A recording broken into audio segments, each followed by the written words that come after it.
스님 대신 제 수명을 가져가세요. 7살 동자승이 저승차사에 발을 씻긴 밤 차사마저 고개를 떨구게 만든 아이의 지극한 효심. 천광산의 겨울은 바람이 부는 것이 아니라 칼이 우는 소리를 냈다. 해발 800m 깎아지른 절벽 위에 위태롭게 얹혀있는 비우남은 그 이름처럼 구름조차 쉬어가기 버거워 비껴가는 곳이었다. 세상의 모든 색이 흰눈에 덮여 지워진 섣달금음. 암자를 둘러싼 낡은 흙담은 짐승의 갈비뼈처럼 앙상하게 드러나 있었고 처마 끝에 매달린 풍경은 물고기 모양의 추조차 얼어붙어 소리를 잃었다. 방 안이라고 해서 사정이 다르지는 않았다. 문풍지 틈새로 황소바람이 들이칠 때마다 호롱불 심지가 미친 듯이 춤을 췄다. 쿨럭, 쿨럭. 마른 기침 소리가 방바닥을 긁었다. 아랫목에 누운 노스님 명신의 가슴이 낡은 풀무처럼 거칠게 오르내렸다. 그의 얼굴은 이미 산 사람의 혈색이 아니었다. 검버섯이 핀 피부는 창호지보다 얇아 보였고 푹 꺼진 눈두덩이는 이미 저승의 그림자가 짙게 내려앉아 있었다. 7살 동자승 수아는 아랫입술을 꽉 깨물었다. 아이는 스님의 머리맡에 놓인 투박한 질그릇 대접을 두 손으로 감싸쥐었다. 차가운 냉기가 아이의 손바닥을 파고들었지만 수아는 그 그릇을 놓지 않았다. 자신의 체온으로라도 물을 데워야 했다.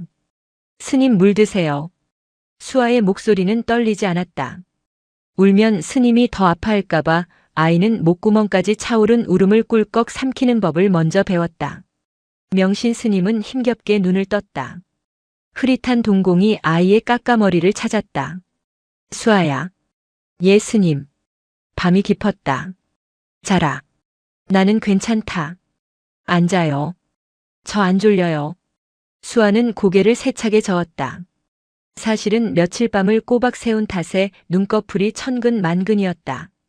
하지만 잠들면 스님의 숨소리가 영영 멈춰버릴 것 같은 공포가 아이를 버티게 했다. 명신은 앙상한 손을 들어 아이의 볼을 쓰다듬으려 했으나 손은 허공에서 힘없이 툭 떨어졌다. 비우남의 겨울은 가혹했다. 지난 가을 마을로 내려가는 산길이 산사태로 끊겼고 유난히 이르게 찾아온 폭설은 암자를 세상과 완전히 단절시켰다. 곳간에 남은 것이라고는 말라비틀어진 시래기 몇 줄기와 바닥을 보이는 쌀독뿐이었다. 그럼에도 수아에게는 믿는 구석이 하나 있었다. 아이는 스님이 다시 잠든 것을 확인하고는 살금살금 윗목에 있는 낡은 반다지 장으로 기어갔다. 칠이 벗겨진 장문을 열자 헌 옷가지들 사이 깊숙한 곳에 싸구려 한지로 겹겹이 싼 꾸러미가 보였다. 수아는 보물이라도 다루듯 조심스럽게 그 꾸러미를 꺼냈다. 한지를 한꺼풀씩 벗겨내자 주먹만 한 크기의 붉은 과실이 모습을 드러냈다. 하얀 분이 곱게 내려앉은 곶감이었다. 지난 가을 아랫마을 김진사 댁에서 시주받은 것 중 가장 크고 좋은 것을 골라 수아가 몰래 숨겨둔 것이었다. 이건 약이야. 그냥 곶감이 아니야. 수아는 곶감을 코에 갖다 대고 냄새를 맡았다. 달큰한 향기가 허기진 배를 자극해 배가죽이 등판에 붙을 지경이었지만 아이는 입안에 고인 침을 삼키며 다시 곶감을 쌌다. 어젯밤 꿈자리가 사나웠다. 꿈속에서 검은 옷을 입은 사내들이 암자 마당을 서성거리는 것을 보았다. 마을 노인들이 말하던 저승차사일지도 모른다는 생각에 수아는 잠을 깼을 때 온몸이 땀으로 젖어 있었다. 사람들은 곶감이 기침에 좋다고 했다. 하지만 수아는 곶감을 아끼고 또 아꼈다. 이것은 단순한 먹거리가 아니었다. 스님이 정말로 위독해져서 아무것도 넘기지 못할 때 그때 이 곶감을 다려드리면 기적처럼 눈을 뜨실 거라고 믿었다. 이 곶감은 수아에게 남은 마지막 희망이자 부적이었다. 나무관세음보살, 나무관세음보살. 수아는 곶감 꾸러미를 품에 안고 작게 연부를 외웠다. 제발 오늘 밤만 무사히 넘기게 해달라고.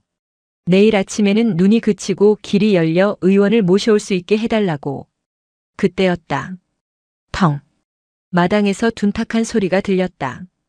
눈무게를 이기지 못한 소나무 가지가 부러지는 소리 같기도 했고 누군가 닫힌 살인문을 두드리는 소리 같기도 했다. 수아는 흠칫 놀라 문 쪽을 바라보았다. 짐승일까? 호랑이나 멧돼지라면 큰일이었다. 하지만 뒤이어 들려온 소리는 짐승의 것이 아니었다. 사박, 사박. 눈을 밟는 소리. 그것도 아주 규칙적이고 침착한 발소리였다. 이 깊은 밤에 이 험한 산을 올라올 사람은 없었다. 게다가 지금 밖은 무릎까지 눈이 쌓여 있어 장정들도 걷기 힘든 상태였다. 그런데 저 발소리는 마치 평지를 걷듯 가볍고 거침이 없었다. 수아는 스님의 이불깃을 여며드리고는 자리에서 일어났다. 문고리를 잡은 손이 가늘게 떨렸다. 아이는 마른 침을 삼키고 문을 아주 조금 열었다.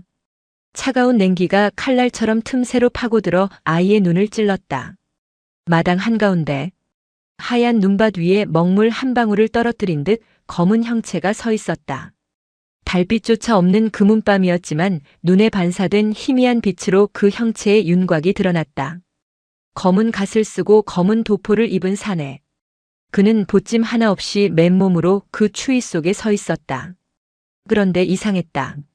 사내의 입에서는 하얀 입김이 나오지 않았다. 수아는 본능적으로 알았다. 저 사람은 마을에서 온 사람이 아니다. 길을 잃은 나그네도 아니다. 할머니들이 옛날 이야기 해줄 때마다 무서워서 이불을 뒤집어 쓰게 만들었던 존재. 명부를 들고 죽은 자의 이름을 부르러 온다는 그들. 저승차사였다. 공포가 발끝에서부터 머리끝까지 순식간에 기어올랐다. 다리가 후들거려 주저앉고 싶었다. 당장 문을 걸어 잠그고 이불 속으로 숨고 싶었다. 하지만 수아는 도망치지 않았다. 등 뒤에 누워있는 명신 스님 때문이었다.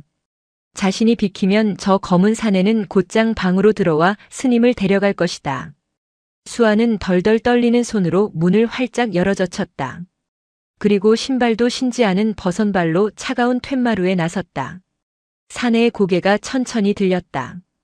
갓 아래 드리워진 얼굴은 밀랍인형처럼 창백했고 표정이 없었다. 깊이를 알 수 없는 검은 눈동자가 수아를 향했다. 누구세요? 수아의 목소리가 쩍 갈라졌다. 사내는 대답이 없었다. 그저 수아를 지나쳐 방문을 바라볼 뿐이었다. 그 무심한 시선이 수아에게는 그 어떤 고함보다 무섭게 느껴졌다. 무시. 그것은 산 사람을 상대하지 않겠다는 저승의 오만이었다. 수아는 툇마루에서 마당으로 펄쩍 뛰어내렸다. 버선이 순식간에 눈에 젖어 얼어붙었다. 아이는 양팔을 벌려 방문 앞을 막아섰다. 여긴 비우남입니다.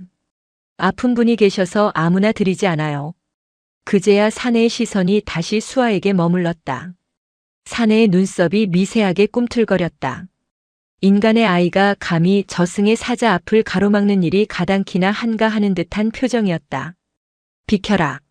사내의 입술은 움직이지 않았지만 목소리는 수아의 머릿속에서 직접 울렸다. 그것은 쇠를 긁는 소리처럼 차갑고 건조했다. 아이는 명부에 없다. 길을 터라. 못 비켜요. 의원님이 아니면 못 들어갑니다. 수아는 악을 썼다.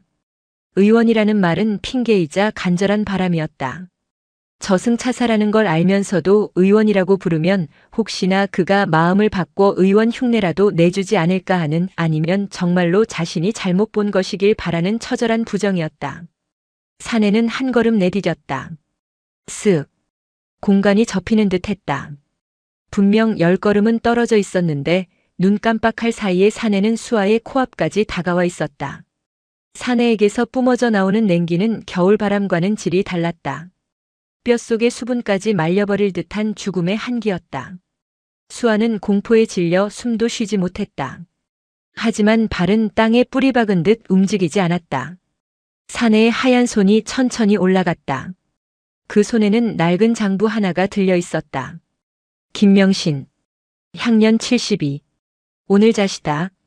선고였다. 수아는 고개를 세차게 저었다. 눈물이 그렁그렁 맺혔다.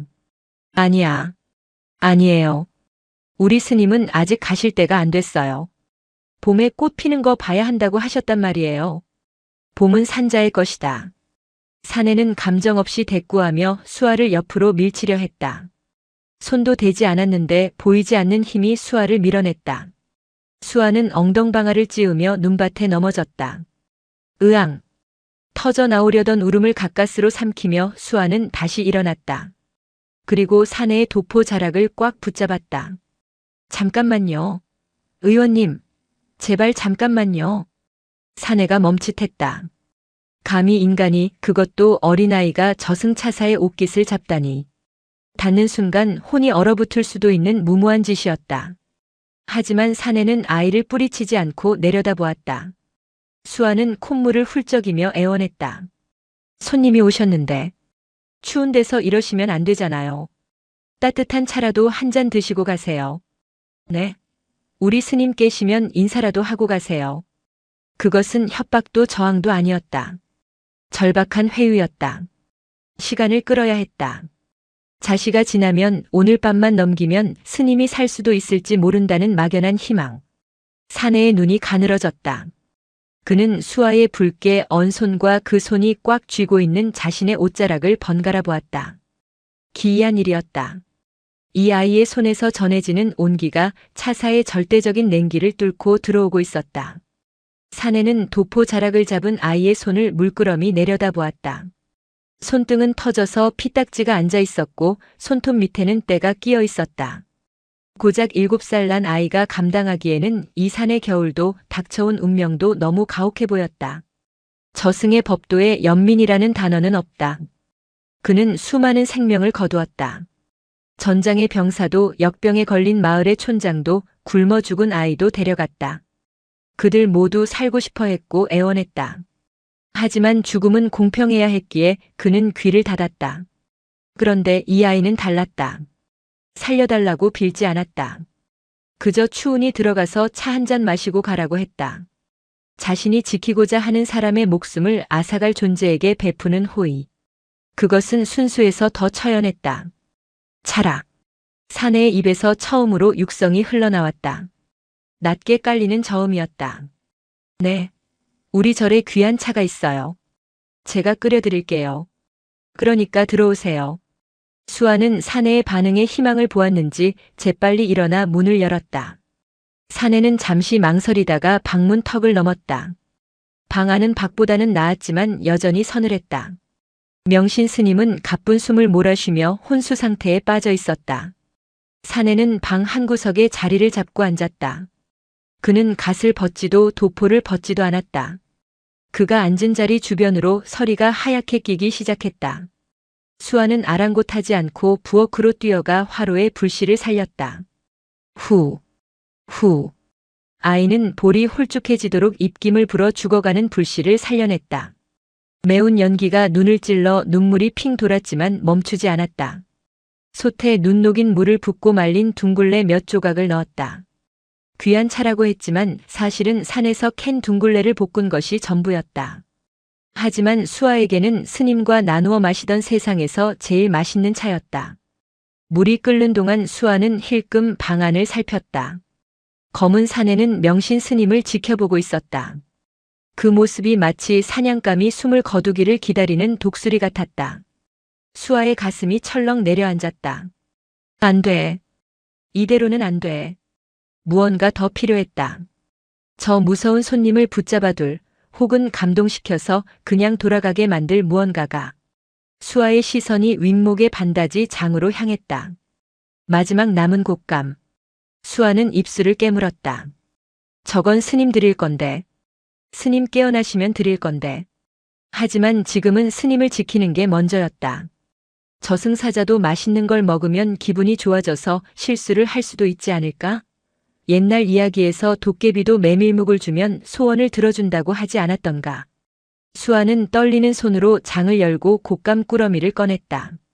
하얀 분이 뽀얗게 핀 곶감을 보자 뱃속에서 꼬르륵 소리가 요란하게 났다. 수아는 침을 꿀꺽 삼키며 곶감을 작은 접시에 담았다. 잠시 후 수아는 쟁반에 따뜻한 둥글레차 2잔과 곶감이 담긴 접시를 받쳐들고 방으로 들어갔다. 차 드세요, 의원님. 수아는 짐짓 밝은 목소리로 말했다. 사내는 쟁반을 내려놓는 아이를 말없이 응시했다. 김이 모락모락 나는 찻잔 옆에 놓인 붉은 곶감 하나. 사내의 눈썹이 다시 한번 꿈틀했다. 비우남의 사정은 훤히 알고 있었다. 쌀독이 비어 며칠째 묽은 죽으로 연명하고 있다는 것도, 이 아이가 굶주림에 지쳐 밤마다 배를 움켜쥐고 잠든다는 것도, 저 곶감이 이곳에 남은 유일한 양식이라는 것도. 이것은 내가 먹어야 할 것 아니냐? 사내가 물었다. 수아는 고개를 저었다. 아니에요. 손님 오시면 대접하는 게 도리라고 스님이 가르치셨어요. 그리고 수아는 말끝을 흐리며 곶감을 바라보았다. 눈동자에 아쉬움이 그득했다. 그리고요? 단 거 먹으면 기분이 좋아지거든요. 의원님도 이거 드시고 기분 좋아지셔서 우리 스님 안 아프게 해주셨으면 해서요. 수아는 곶감을 사내 쪽으로 쑥 밀었다. 아이의 손가락 끝은 동상으로 퉁퉁 부어 있었다. 그 손으로 내민 곶감은 단순한 과일이 아니었다. 아이의 생명, 아이의 전부였다. 사내는 곶감을 집어들지 않았다. 대신 품에서 검은 장부를 꺼내 펼쳤다. 촤르륵. 종이 넘가는 소리가 빗소리처럼 들렸다. 김명신. 그는 이미 5년 전에 죽었어야 할 목숨이다. 사내의 건조한 목소리가 방 안의 공기를 얼렸다. 5년 전 대흉년이 들었을 때 자신의 목숨값을 헐어 마을 아이들에게 죽을 쑤어 먹였다. 그때 하늘이 감동하여 수명을 5년 늘려주었지. 그 시간이 오늘 끝나는 것이다. 수아는 눈을 동그랗게 떴다. 5년 전이라면 자신이 이 절에 처음 왔을 때였다. 부모를 잃고 거적에 쌓여 절 앞에 버려졌던 자신을 거두어준 날. 그럼 스님이 저 때문에. 그래. 너를 살리느라 자신의 기운을 다 썼다. 이제 그 값을 치르는 것이다. 억울할 것 없다. 사내는 장부를 탁 덮었다. 시간이 되었다. 사내가 자리에서 일어났다. 그의 그림자가 명신 스님의 몸 위로 길게 드리워졌다. 안 돼요. 수아는 찻상을 엎으며 사내의 다리를 붙잡았다. 뜨거운 찬물이 방바닥에 쏟아졌지만 신경 쓸 겨를이 없었다. 제가 갈게요. 스님 대신 제가 가면 되잖아요. 수아는 울부짖었다. 저는 밥도 많이 먹고 할 줄 아는 것도 없고 맨날 잠만 자요. 스님은 아직 하실 일이 많아요. 마을 사람들도 돌봐야 하고 불공도 드려야 하고. 그러니까 제가 갈게요. 사내는 내려다보았다. 자신의 다리에 매달려 엉엉 우는 아이. 콧물과 눈물로 범벅이 된 얼굴. 저승의 법도상 수명은 거래의 대상이 될 수 없다. 누군가 대신 죽는다고 해서 정해진 운명이 바뀌는 것은 아니다. 그것이 세상의 이치다. 그런데 이 아이는 그 이치를 모르기에 너무나 쉽게 자신의 목숨을 내던지고 있었다. 너는 죽음이 무엇인지 아느냐? 몰라요. 무서운 거 알아요. 그래도 스님 없으면 저도 어차피 죽어요.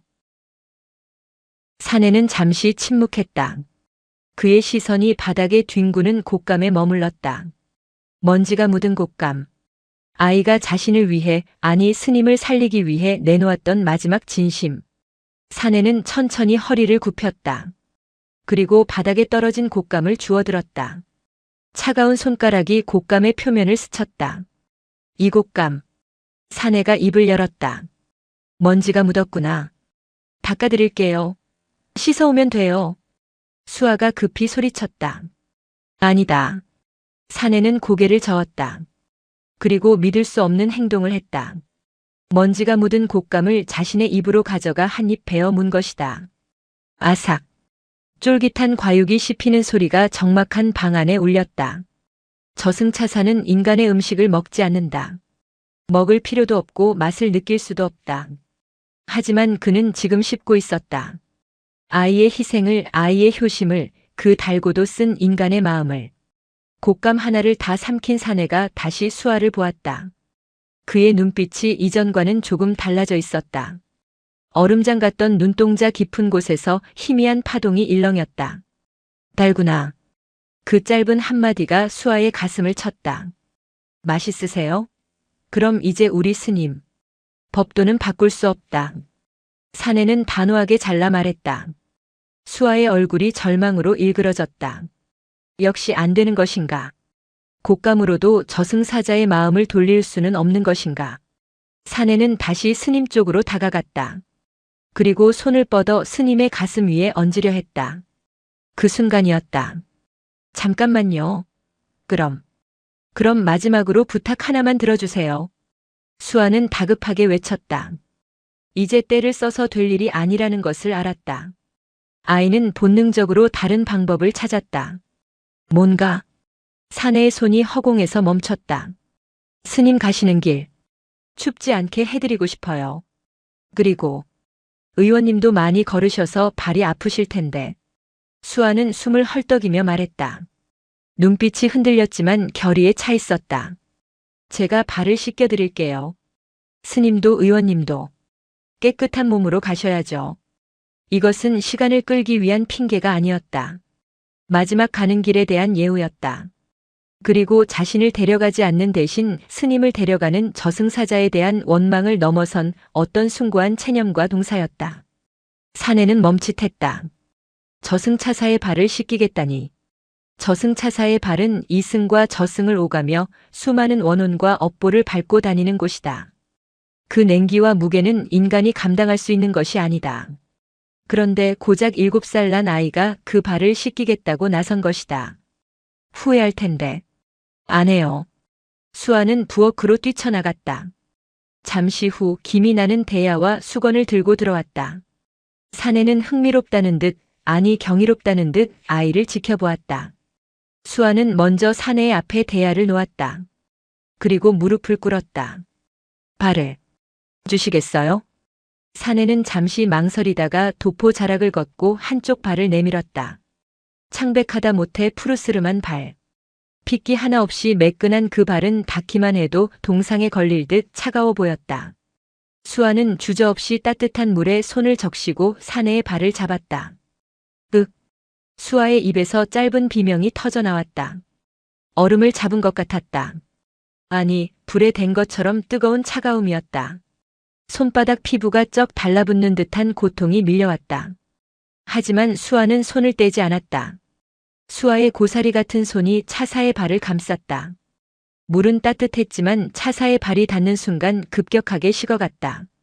수아는 이를 악물었다. 손끝 감각이 사라지고 있었다. 살같이 찢어지는 듯한 통증이 손목을 타고 올라와 심장까지 찌릿하게 만들었다. 참아야 해. 이건 아무것도 아니야. 스님은 이것보다 더 아프실 거야. 수아는 떨리는 손으로 물을 끼얹으며 차사의 발등을 문질렀다. 거칠어진 아이의 손바닥이 차사의 매끄러운 피부를 스칠 때마다 스슥하는 소리가 났다. 사내는 내려다보았다. 아이는 울고 있지 않았다. 아니, 울고 있었지만 소리를 내지 않았다. 굵은 눈물방울이 뚝뚝 떨어져 대야 속으로 사라졌다. 눈물이 떨어진 자리마다 작은 파문이 일었다. 차사는 수천 년을 살면서 수많은 인간을 보았다. 살려달라며 돈을 내미는 자, 권력을 휘두르는 자, 저주를 퍼붓는 자. 하지만 자신의 발을, 죽음 그 자체인 이 발을 정성스럽게 씻겨주는 인간은 처음이었다. 그의 발에 묻어있던 저승의 먼지들이 아이의 손길에 씻겨 내려갔다. 그것은 단순히 더러움을 씻는 행위가 아니었다. 망자에 대한 예의 그리고 죽음을 집행하는 자에 대한 경외였다. 아이는 본능적으로 알고 있었다. 죽음 또한 삶의 일부이며 미워할 대상이 아니라 배웅해야 할 대상임을. 됐다. 사내가 발을 거두려 했다. 아이의 손이 붓다 못해 보라색으로 변해가고 있었다. 이대로 두면 아이의 손이 괴사할 수도 있었다. 아직 반대쪽이 남았어요. 수아는 고개를 숙인 채 고집을 부렸다. 그만해라. 내 손이 못 쓰게 된다. 손 없어도 돼요. 스님만 편안하게 가실 수 있다면. 수아의 목소리가 흐느낌으로 바뀌었다. 제가 해드릴 수 있는 게 이것밖에 없어요. 돈도 없고 쌀도 없고 곶감도 다 드렸고 제가 가진 건 이 몸뚱이밖에 없는데. 스님 가시는 길에 저승사자님 마음이라도 편하게 해드려야. 결국 수아는 참았던 울음을 터뜨렸다. 우리 스님 잘 부탁드려요. 춥지 않은 곳으로 데려가 주세요. 배고프지 않은 곳으로요. 거기선 기침 안 하게 해주세요. 으앙. 아이는 차사의 발을 끌어안고 엉엉 울었다. 차가운 저승의 발이 아이의 뜨거운 눈물에 젖었다.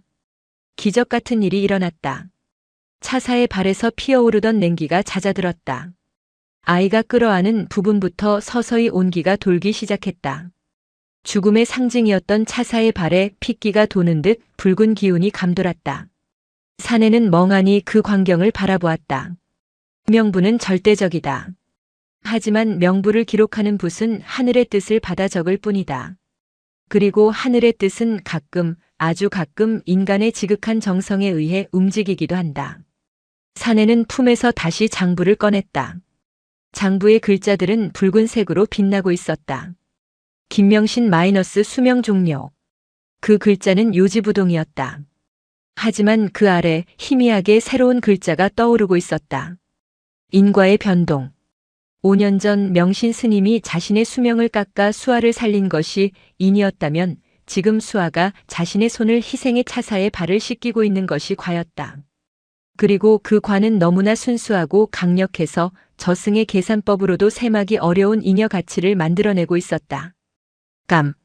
사내의 머릿속에 아까 먹었던 곶감의 맛이 떠올랐다. 그 곶감은 단순한 음식이 아니었다.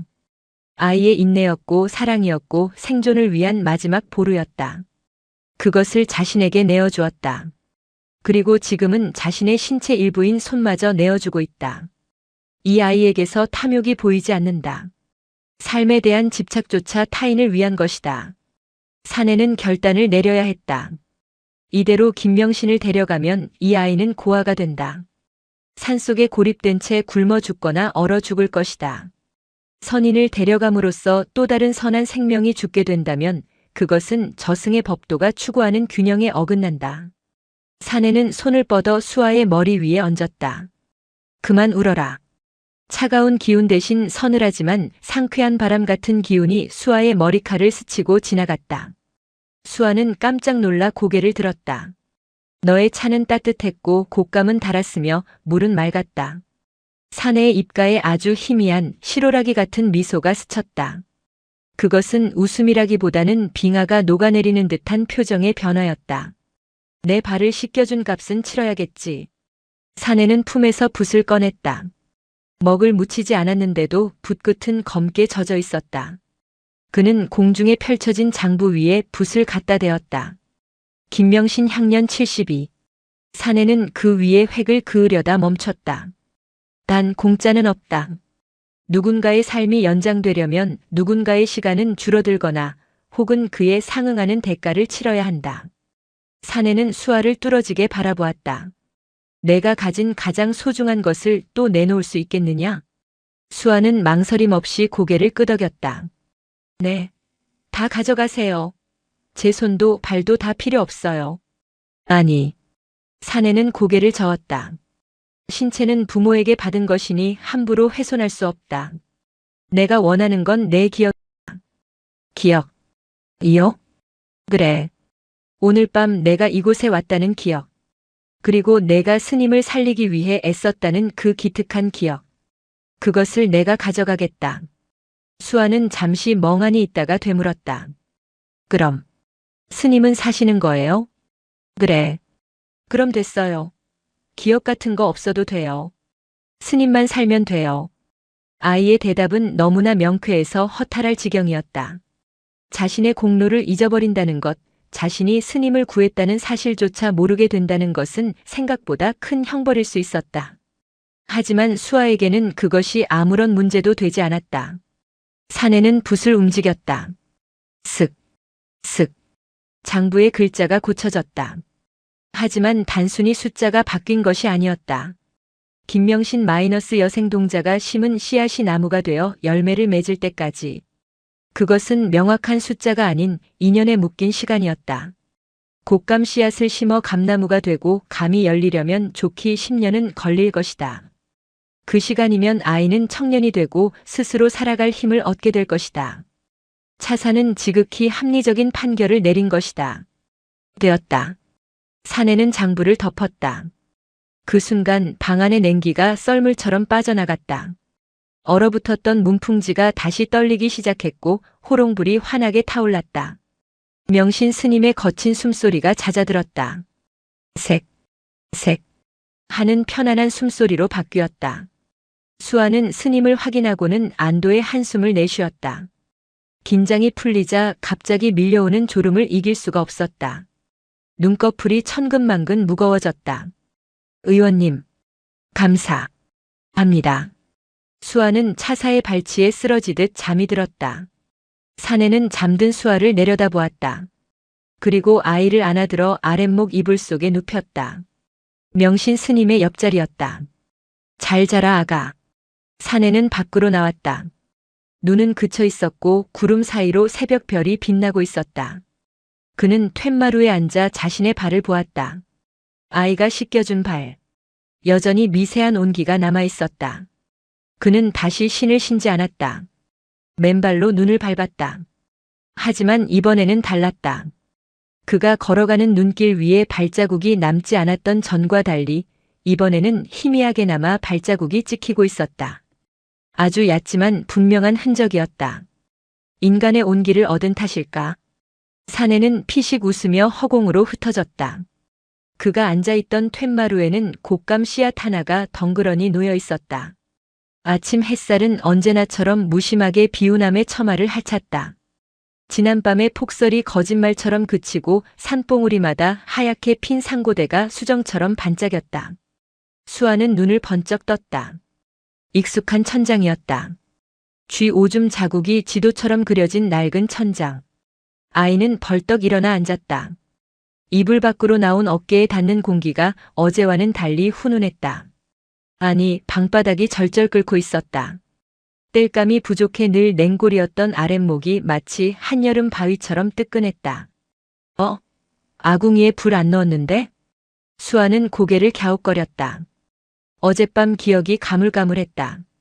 분명 스님이 많이 아프셨고 무서운 손님이 찾아왔던 것 같은데 그 뒤로는 마치 안개 속에 잠긴 듯 희뿌연 영상만 둥둥 떠다녔다. 그때였다. 일어났느냐? 굵직하면서도 힘있는 목소리가 들렸다. 수아는 소스라치게 놀라 고개를 돌렸다. 명신 스님이었다. 며칠 전만 해도 숨이 넘어갈 듯 헐떡이던 노스님이 윗목에 정좌하고 앉아 있었다.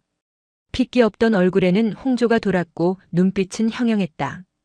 죽음의 문턱까지 갔던 사람이라고는 믿기지 않을 만큼 생기가 넘쳤다. 스님? 수아는 믿을 수 없다는 듯 눈을 비볐다. 스님, 진짜 우리 스님 맞아요? 안 아파요? 이제 기침 안 해요? 수아는 이불을 박차고 나가 스님의 품에 와락 안겼다. 명신은 껄껄 웃으며 아이의 등판을 두드려 주었다. 이 녀석아. 숨 막힌다. 허허. 그래, 자고 일어났더니 몸이 씻은 듯이 났구나. 내가 밤새 간호를 잘해준 덕분이다. 제가요? 저는 그냥 잠만 잤는데요. 수아는 머리를 극적였다. 이상했다. 손바닥이 조금 따끔거려서 펴보니 붉게 달아올라 있었다. 마치 뜨거운 물건을 오래 쥐고 있었던 것처럼 화끈거렸지만 신기하게도 아프지는 않았다. 꿈을 꿨나 봐요. 아주 무서운 의원님이 오셔서 약을 주고 가신 것 같아요. 의원? 이 폭설에 의원이 왔을 리가 있느냐. 내 효심에 부처님이 다녀가셨나 보다. 명신 스님은 수아의 붉은 손바닥을 잡아 호호 불어주었다.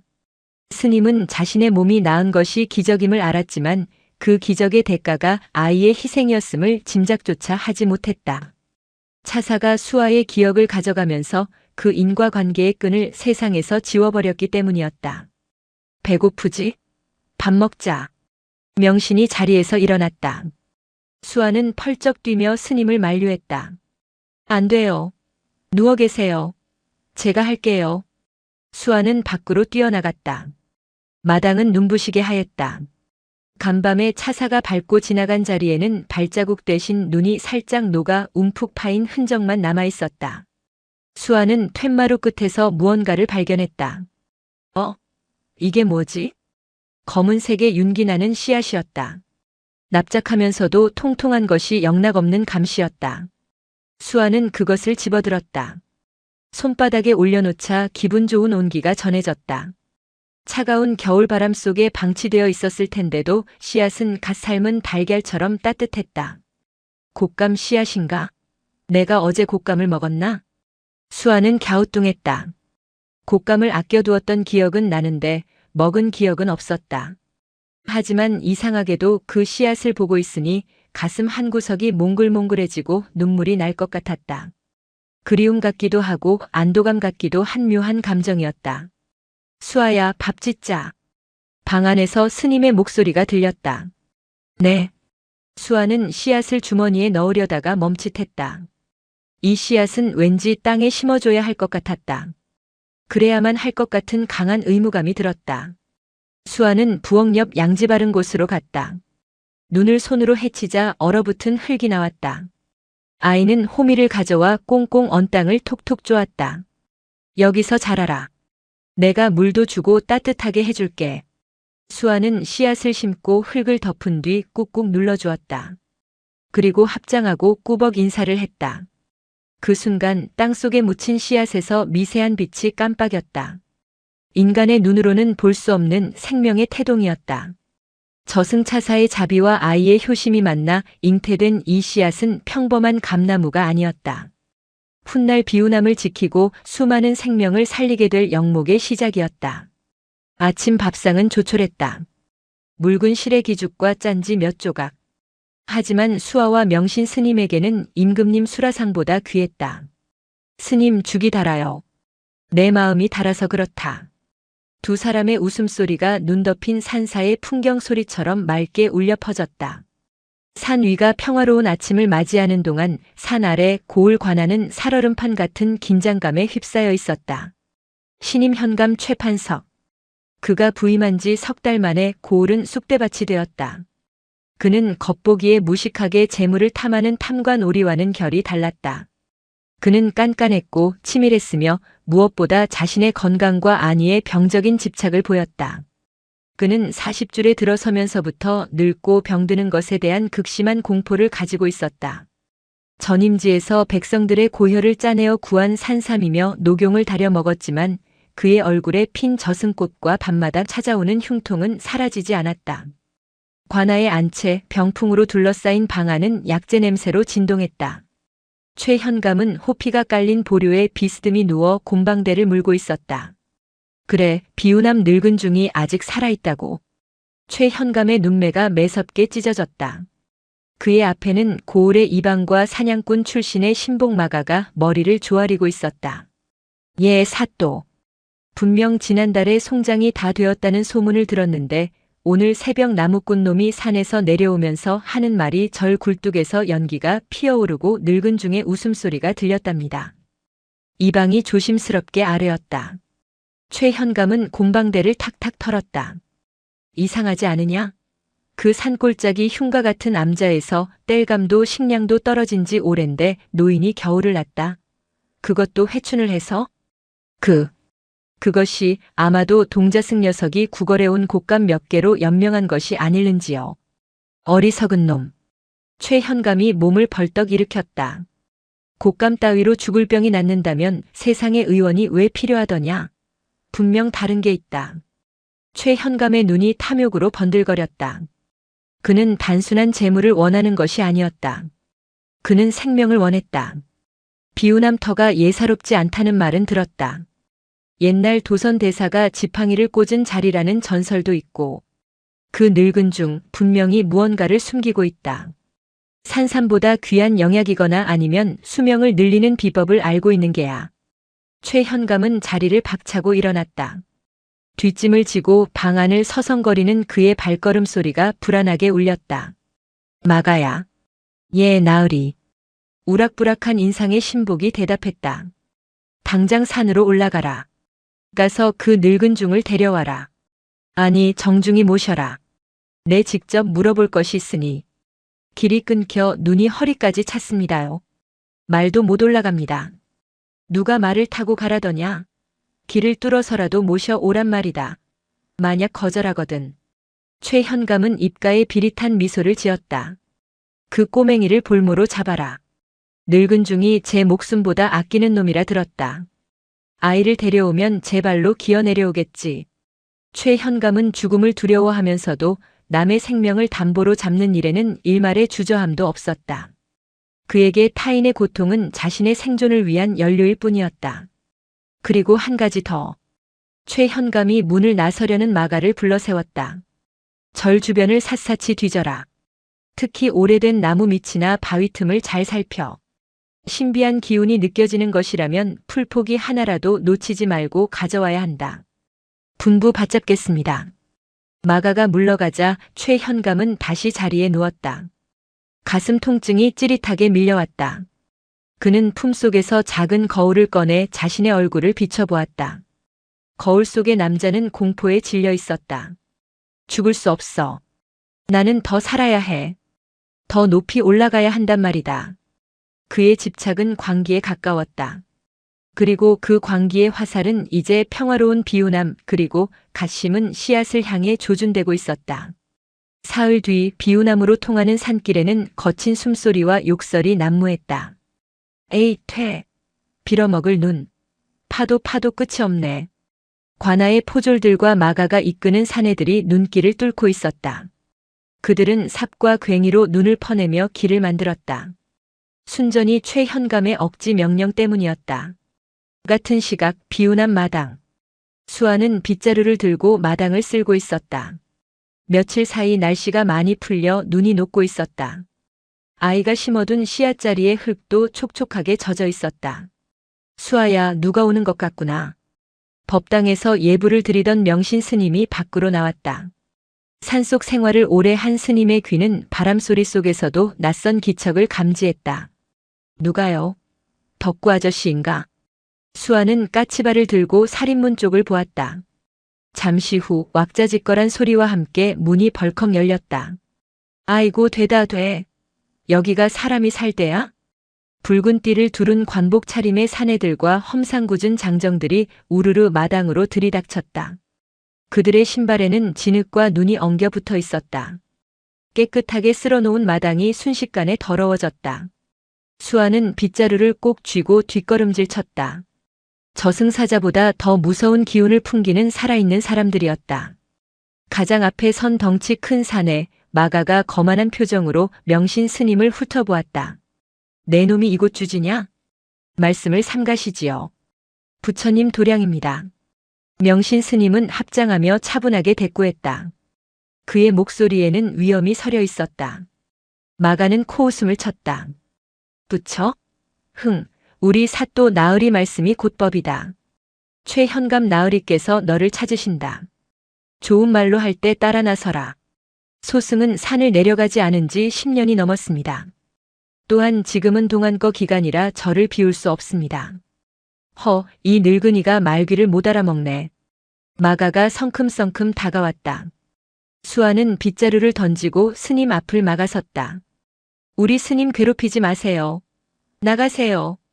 7살 아이가 양팔을 벌리고 거구의 사내 앞을 막아섰다. 그 모습이 마치 사마귀가 수레바퀴를 막는 꼴이었지만 수아의 눈빛만은 맹수처럼 매서웠다. 마가는 귀찮다는 듯 손을 휘저었다. 비켜, 이 조그만 개. 그의 손이 수아의 어깨를 밀쳤다.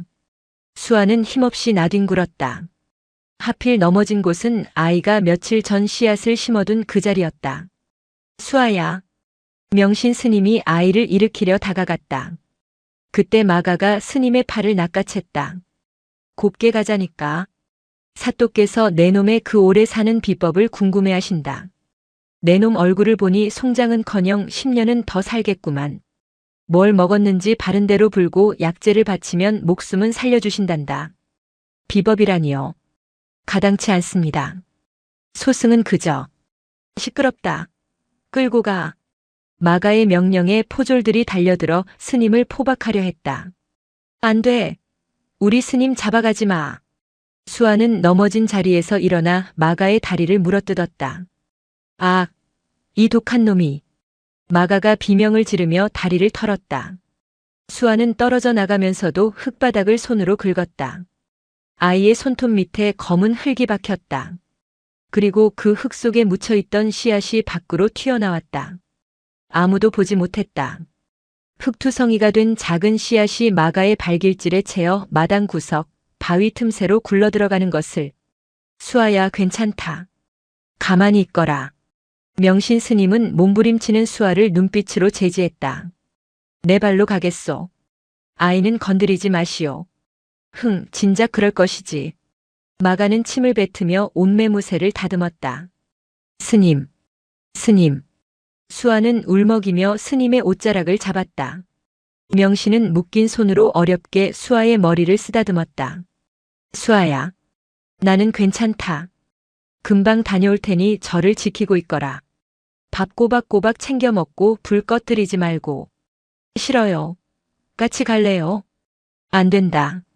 이곳은 내 집이다. 집주인이 집을 비우면 쓰나. 내가 올 때까지 기다려라.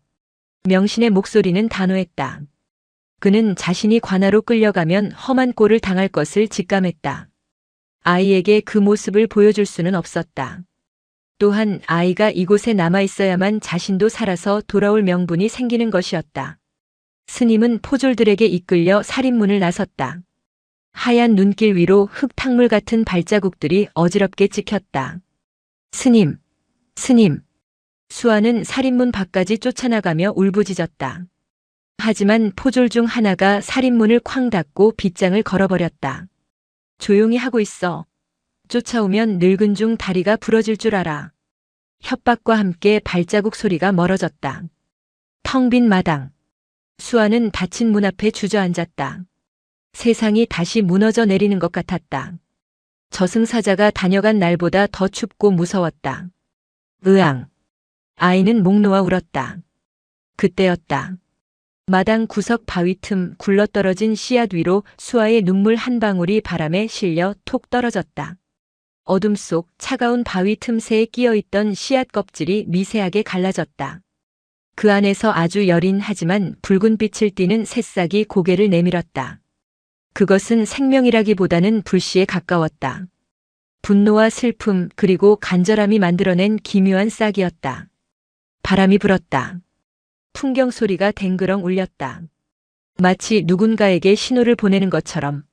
산 위에는 홀로 남은 아이가 울고 있었고 산 아래에서는 탐욕스러운 늑대가 입맛을 다시고 있었다. 그리고 그 사이에서 잊혀진 기억의 파편을 머금은 붉은 싹이 조용히 트고 있었다. 비우남의 밤은 산 아래보다 일찍 찾아왔다. 스님이 끌려간 첫날 밤 수아는 무서워서 방문을 걸어 잠그고 이불 속에 숨어 있었다. 밤새 산짐승 우는 소리가 들릴 때마다 몸을 웅크렸다. 스님, 언제 오세요? 배고픔보다 무서운 것은 고요함이었다. 늘 기침 소리로 혹은 연불 소리로 채워졌던 공간이 텅 비어버린 공포. 수아는 뜬 눈으로 밤을 지새웠다. 이튿날 아침. 수아는 퉁퉁 부은 눈을 비비며 밖으로 나왔다. 배가 고팠다. 부엌에 들어가 봤지만 쌀독은 바닥을 드러낸 지 오래였다. 남은 건 찬장에 있는 말라비틀어진 누룽지 몇 조각뿐이었다. 수아는 누룽지를 입에 물고 마당으로 나갔다. 그리고 무심코 어제 자신이 넘어졌던 그리고 마가가 발길질을 했던 바위 틈을 바라보았다. 수아의 입에서 누룽지 조각이 툭 떨어졌다. 그곳에 나무가 있었다. 분명 어제까지만 해도 손톱만 한 싹이었는데 하룻밤 사이에 무릎 높이까지 자라 있었다. 보통 나무가 아니었다. 줄기는 검은색으로 단단했고 잎사귀는 핏빛처럼 붉었다. 눈 덮인 하얀 세상에서 홀로 붉게 타오르는 듯한 기이한 나무. 수아는 홀린 듯 다가갔다. 너, 왜 이렇게 빨리 자랐어? 아이가 묻자 나무가 대답이라도 하듯 잎사귀를 파르르 떨었다. 바람이 불지 않았는데도 나뭇가지가 흔들리며 사락사락 소리를 냈다. 그 소리가 마치 누군가가 속삭이는 위로처럼 들렸다. 수아는 조심스럽게 검은 줄기에 손을 댔다. 따뜻했다. 겨울나무의 차가운 껍질이 아니었다. 마치 살아있는 동물의 배를 만지는 것처럼 훈훈한 온기가 느껴졌다. 그 온기는 손바닥을 타고 팔을 지나 가슴까지 전해졌다. 따뜻하다. 수아는 나무 옆에 쭈그리고 앉았다. 너도 혼자니? 나도 혼자야. 나쁜 사람들이 우리 스님 잡아갔어. 수아는 나무에게 말을 걸기 시작했다. 아무도 없는 산중에서 대화할 상대가 생겼다는 것만으로도 위안이 되었다. 그때 신기한 일이 벌어졌다. 수아의 눈물이 나무 뿌리 근처 흙에 떨어지자 나무가 눈에 띄게 꿈틀거렸다. 가지 하나가 쑥 뻗어나오더니 수아의 머리 위를 덮어주었다.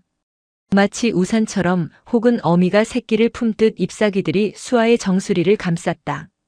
배고픔이 가시는 느낌이었다. 나무에서 뿜어져 나오는 알 수 없는 기운이 수아의 허기를 채워주고 있었다. 그것은 밥으로 채우는 포만감이 아니라 생명력이 채워주는 충만함이었다. 내가 나 지켜주는 거야? 수아는 나무를 끌어안았다. 이 나무는 저승차사가 뱉어낸 씨앗에서 자라났다. 저승의 시간은 이승과 다르다. 저승의 하루는 이승의 10년. 차사의 기운을 머금은 이 나무는 이승의 물리적 시간을 무시하고 자라나고 있었다. 무엇보다 이 나무는 기억을 먹고 자랐다. 차사가 가져간 수아의 기억, 희생과 효심이라는 가장 순결한 에너지가 이 나무의 걸음이었다.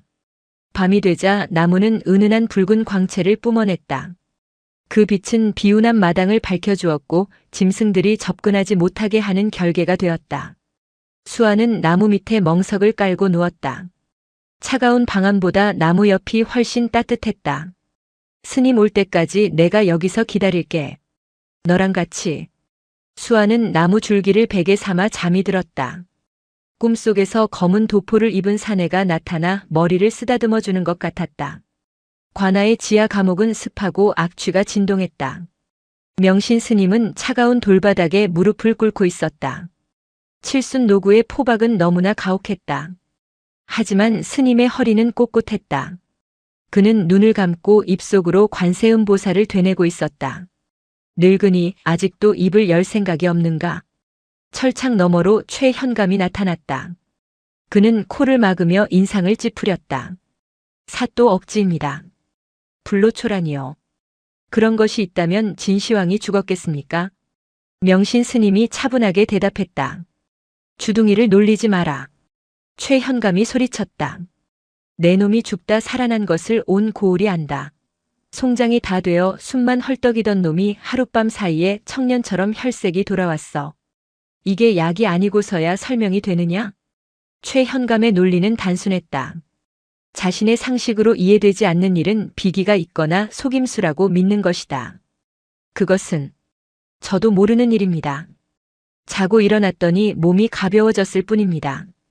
이 독한 늙은이. 매 맛을 봐야 정신을 차리겠구나.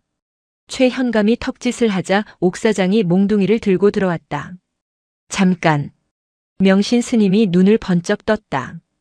그의 눈빛이 횃불보다 강렬하게 빛나자 옥사장도 멈칫했다. 스님은 최현감을 똑바로 응시했다. 사또의 얼굴에 그림자가 짙습니다. 뭐라? 죽음을 피하려 발버둥 칠수록 죽음은 그림자처럼 더 바짝 따라붙는 법입니다. 사또께서는 지금 쫓기고 계십니다. 무엇이 그리 두려우십니까? 최현감의 동공이 흔들렸다. 정곡을 찌른 것이다. 네. 내 놈이 요망한 혓바닥으로 나를 저주하는구나. 저주가 아닙니다. 충고입니다. 산 사람은 누구나 죽습니다. 늦추려 하지 말고 어떻게 갈 것인가를 고민하셔야 합니다. 지금 멈추지 않으면 사또가 그토록 피하고자 했던 그 차가운 곳으로 누구보다 빨리 가게 될 것입니다. 닥쳐라. 저놈을 당장 쳐라. 최현감이 악을 썼다. 공포가 분노로 바뀐 것이다.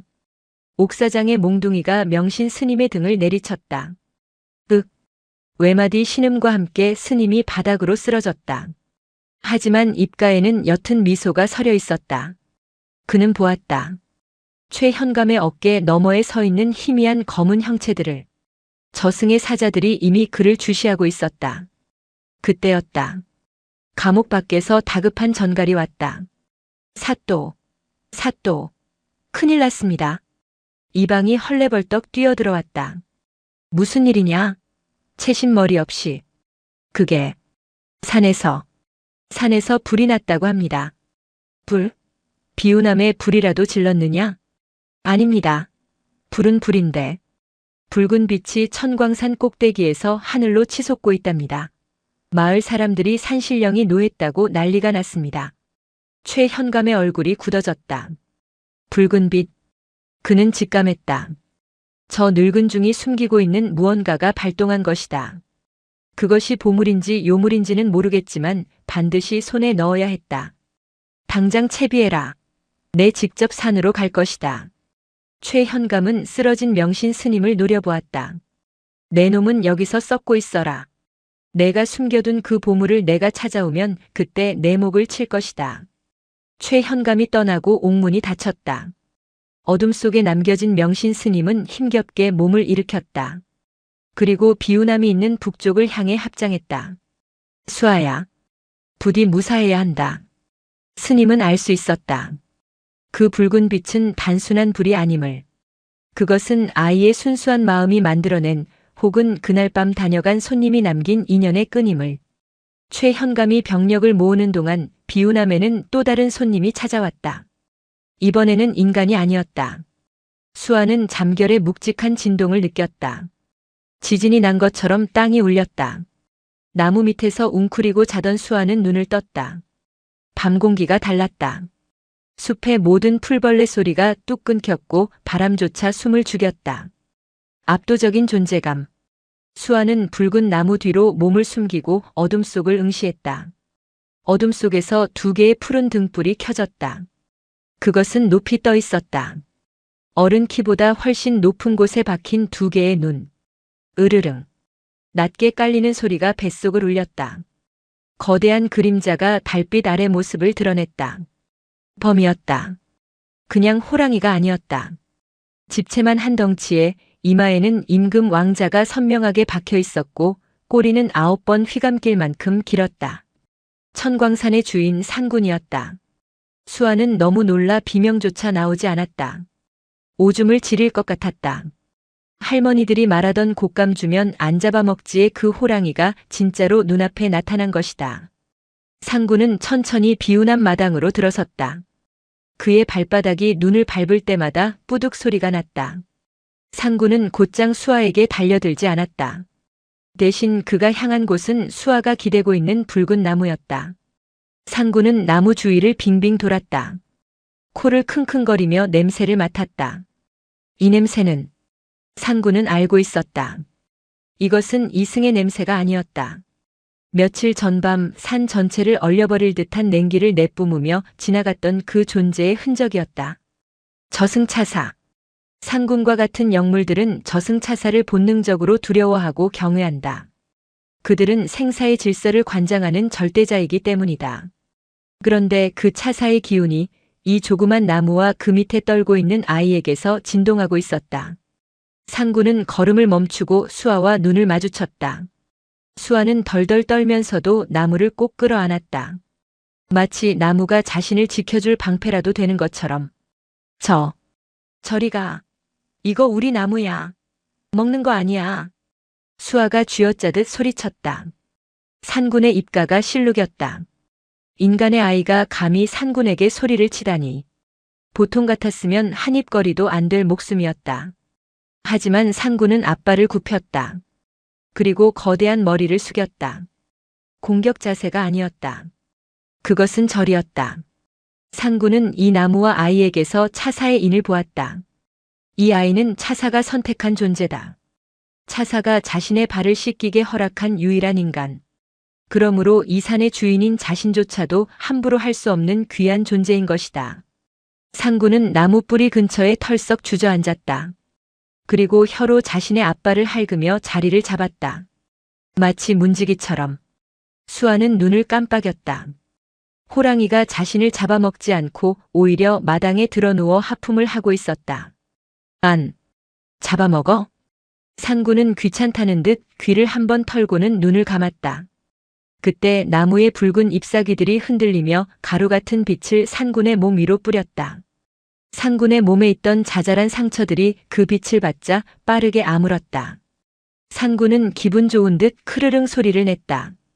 이 나무는 생명을 살리는 힘이 있었다. 상군은 그것을 알고 이곳을 지키기로 한 것이다.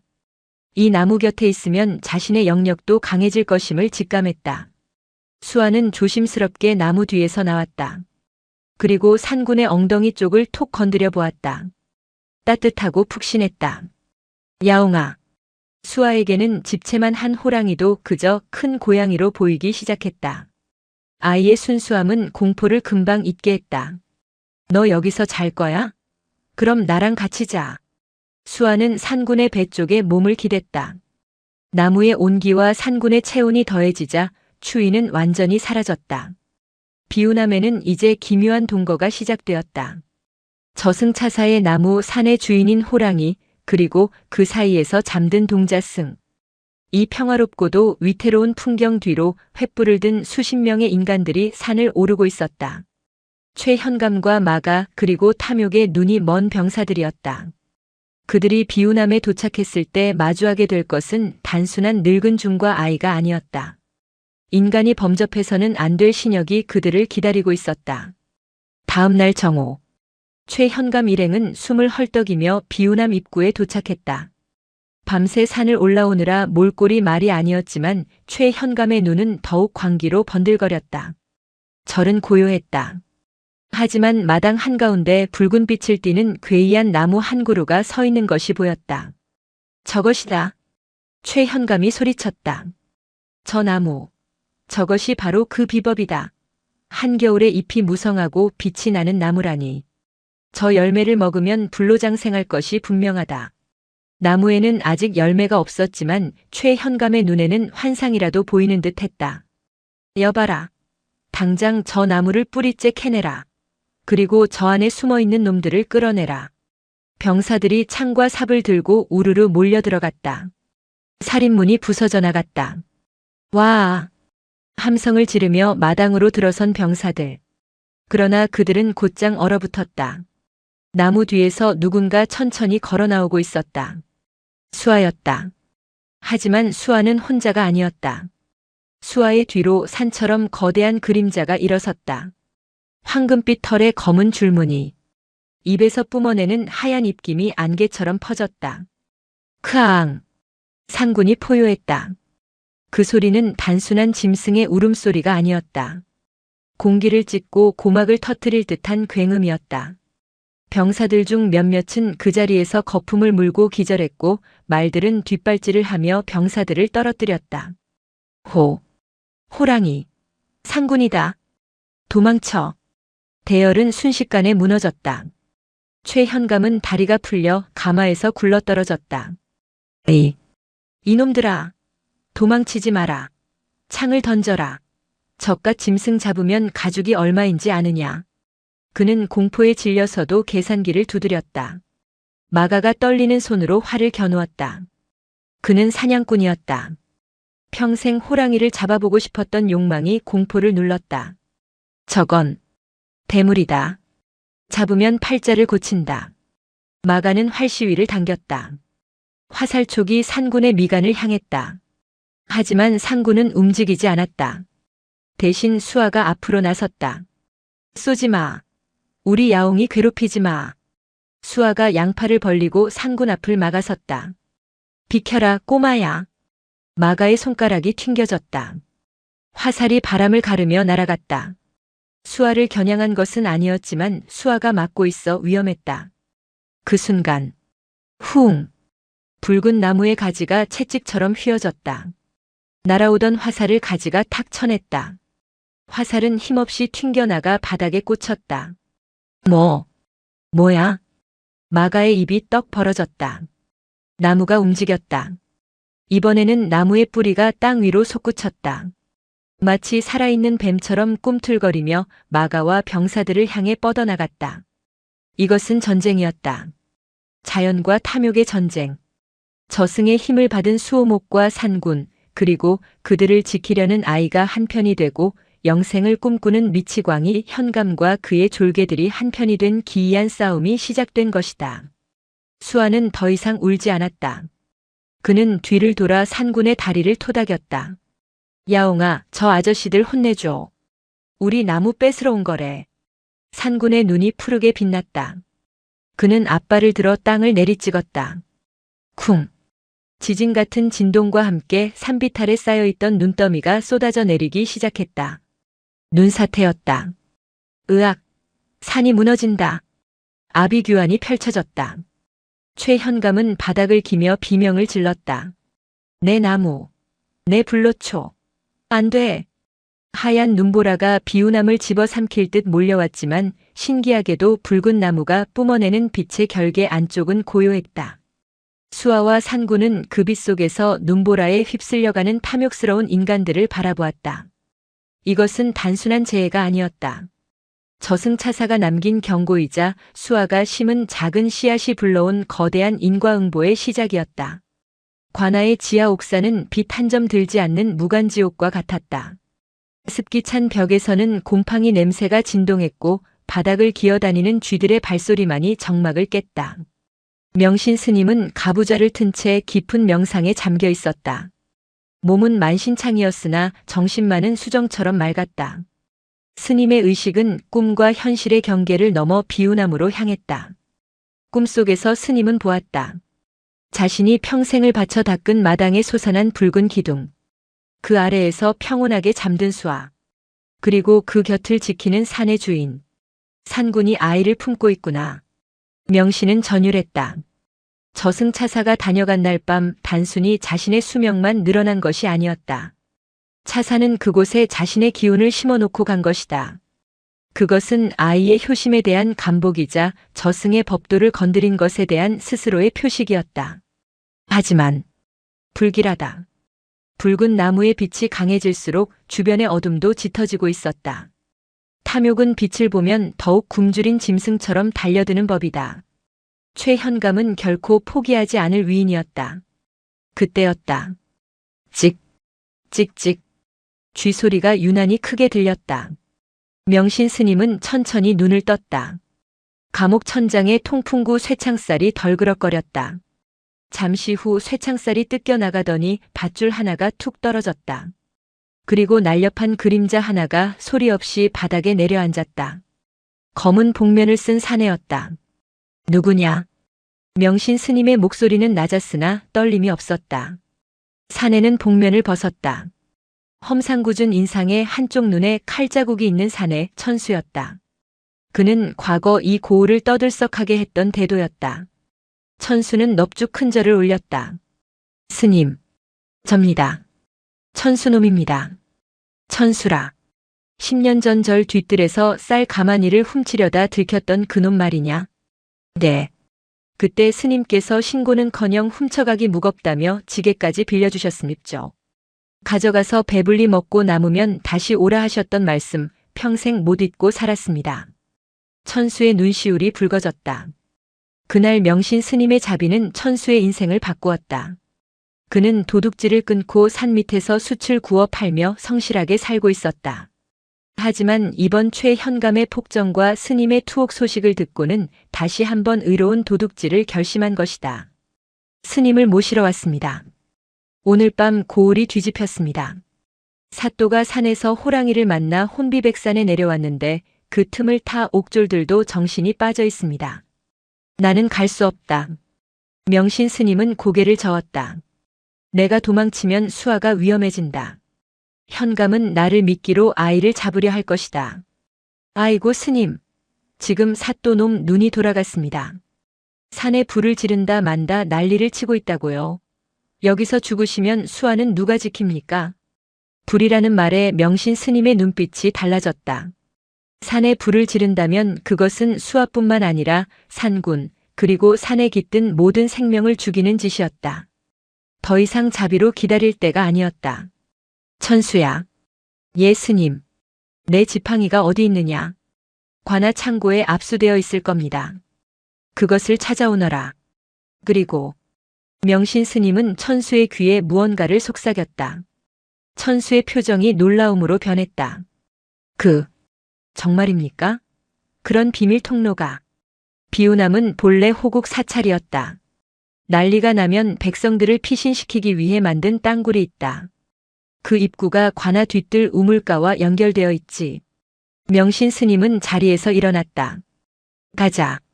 늑대가 산을 태우기 전에 내가 먼저 늑대의 굴을 쑤셔야겠다. 은혜를 입은 도둑과 자비를 베푼 스님.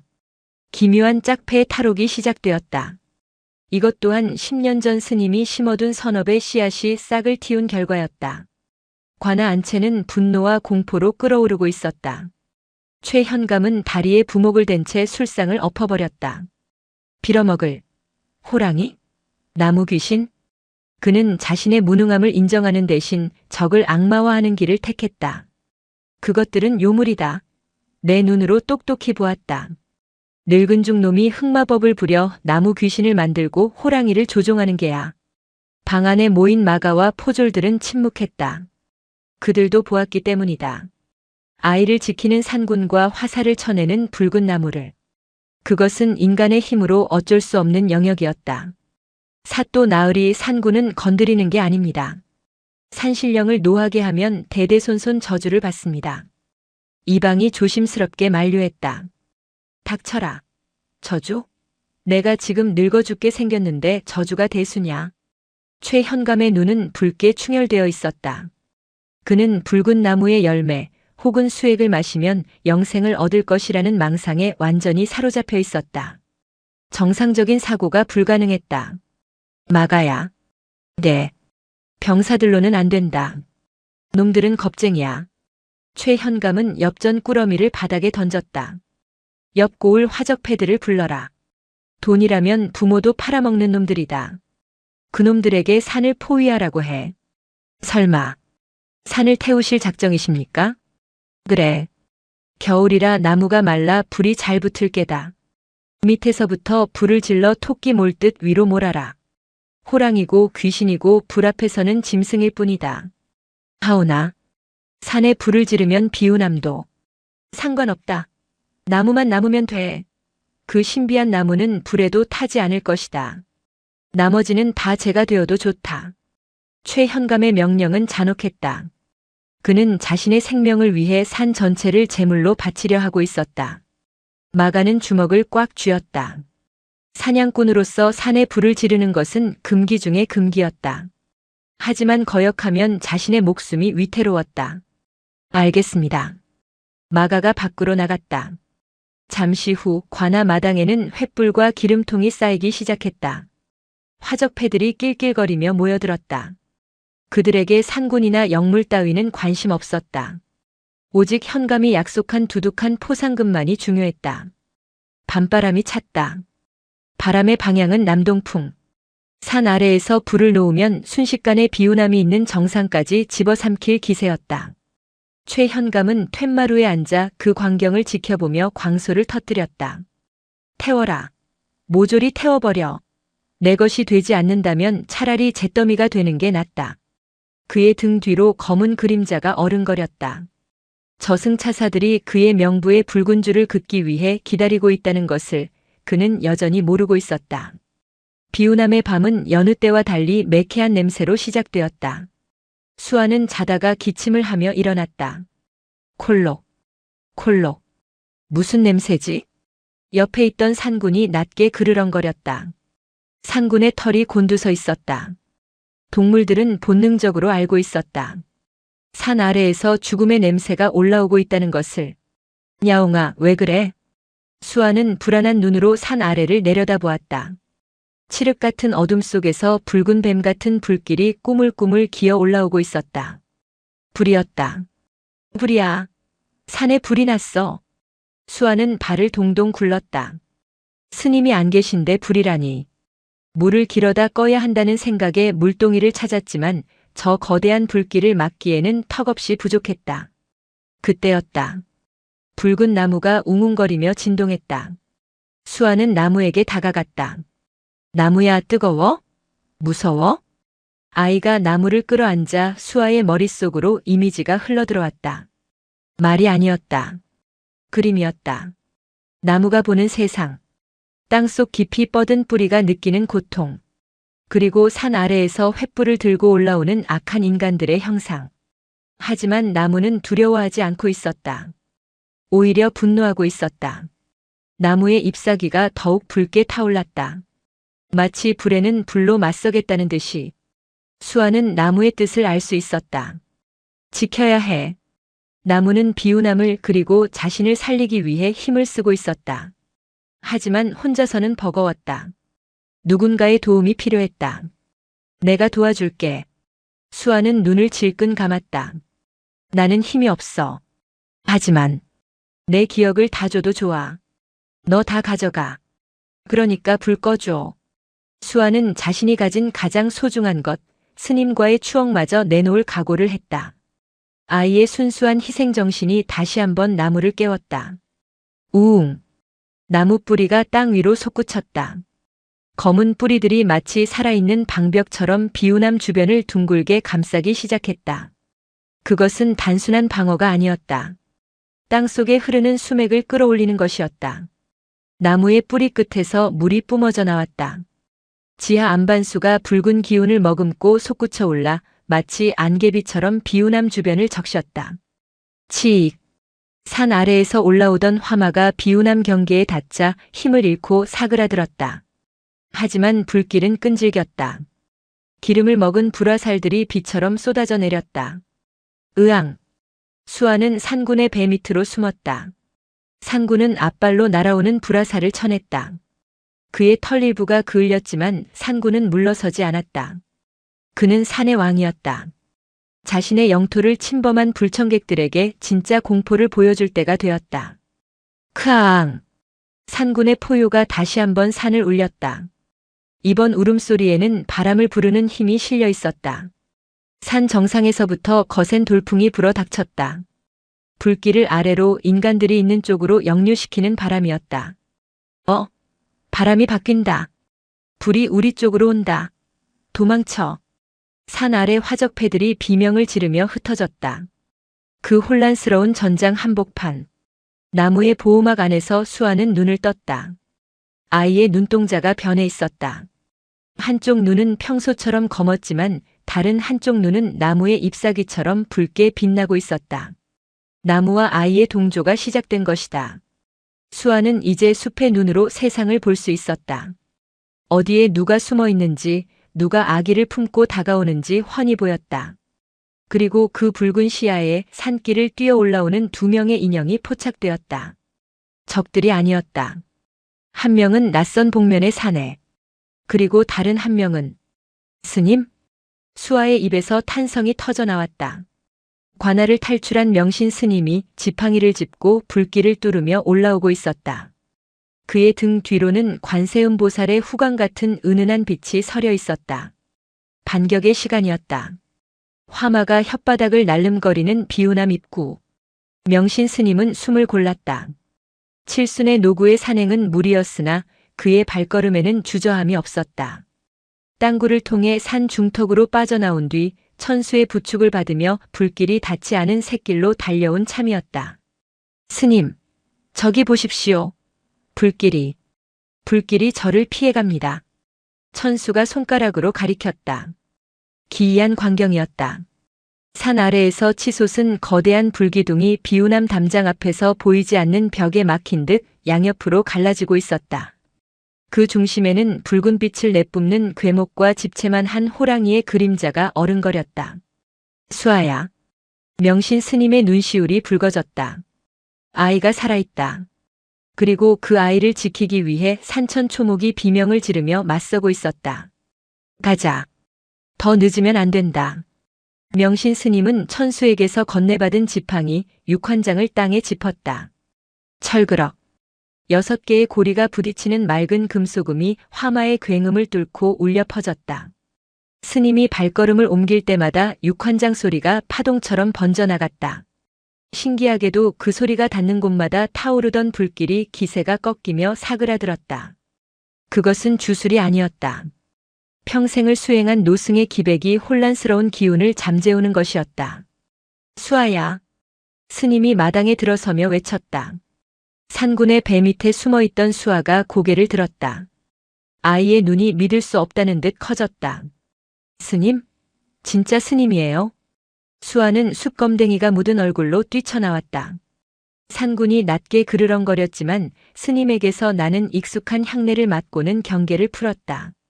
이 녀석아, 내가 저를 지키라고 했지 누가 호랑이랑 불장난을 하라고 했느냐? 명신 스님은 호통을 쳤지만 목소리는 떨리고 있었다. 수아는 스님의 품에 와락 안겼다. 잘못했어요. 근데 저 안 울었어요. 나무랑 야옹이가 지켜줬어요. 스님은 아이를 끌어안고 붉은 나무를 올려다보았다. 차사가 다녀간 날 밤 수아가 심었던 그 작은 씨앗. 그것이 이렇게 자라나 자신들을 지키고 있었다. 나무는 스님을 알아보는 듯 가지를 숙여 스님의 어깨를 감쌌다. 잎사귀에서 떨어지는 붉은 수액이 스님의 상처난 피부에 닿자 쓰라림이 사라졌다. 고맙다. 미물이라도 은혜를 아는데 인간이 짐승만도 못하구나. 명신 스님은 다시 고개를 돌려 산 아래를 내려다보았다. 불길은 잦아들었지만 더 큰 어둠이 몰려오고 있었다. 횃불의 행렬이 뱀처럼 산길을 휘감으며 올라오고 있었다. 천수야. 예 스님. 너는 수아를 데리고 법당 뒤로 피하거라. 스님은요? 저놈들은 지금 눈이 뒤집혔습니다. 말로 해서 될 놈들이 아닙니다. 안다. 허나 이곳은 내 수행처이자 아이의 집이다. 주인으로서 불청객을 맞이해야지. 명신 스님은 육환장을 고쳐 잡았다. 그의 등 뒤로 산군이 천천히 몸을 일으켰다. 거대한 맹수의 그림자가 노승의 그림자와 겹쳐지며 마치 하나의 수호신처럼 보였다. 최현감은 분노로 이성을 잃고 있었다. 불을 질렀는데도 비운함은 멀쩡했다. 오히려 역풍이 불어 자신의 병사들만 그을리고 다쳤다. 저주다. 저 늙은 중놈이 요술을 부리는 게 분명해. 현감은 가마에서 내려 직접 칼을 뽑아들었다. 전군 돌격하라. 물러서는 놈은 내 손에 죽는다. 하지만 병사들과 화적패들은 주춤거렸다. 산군의 포효 소리와 붉은 나무의 기이한 형상이 공포심을 자극했기 때문이다. 그때 행렬 뒤편에서 한 사내가 걸어 나왔다. 그는 관군이나 화적패와는 복장부터 달랐다. 짐승 가죽으로 만든 털옷을 입고 등에는 커다란 조총을 메고 있었다. 허리춤에는 각종 화약통과 쇠구슬 주머니가 주렁주렁 매달려 있었다. 차코갑사 강모. 조정에서 호랑이를 잡기 위해 특별히 양성한 특수부대 출신이자 돈을 받고 영물을 사냥하는 현상금 사냥꾼이었다. 최현감이 거금을 들여 은밀히 고용한 비장의 카드였다. 강무는 차가운 눈으로 비운함을 올려다보았다. 사또 나으리. 불장난은 그쯤 하시지요. 가죽 상합니다. 그의 목소리는 쇠를 긁는 듯 건조했다. 오, 강대장. 자네가 나서주겠나? 저기 저 괴물 같은 호랑이 놈부터 잡아주게. 최현감이 반색하며 소리쳤다. 강무는 조총을 어깨에서 내렸다. 총신이 유난히 길고 묵직했다. 일반 조총이 아니었다. 서역의 기술을 도입해 개량한 사거리가 2배는 긴 정밀한 화기였다. 산군이라. 소문대로 덩치가 예사롭지 않군요. 하지만 짐승은 짐승일 뿐. 강무는 능숙한 손놀림으로 화약을 채우고 납탄을 밀어 넣었다. 그리고 심지에 불을 붙였다. 제가 길을 열 테니 나으리는 그 뒤에 들어오십시오. 강무가 앞장섰다. 그의 발걸음은 소리가 나지 않았다.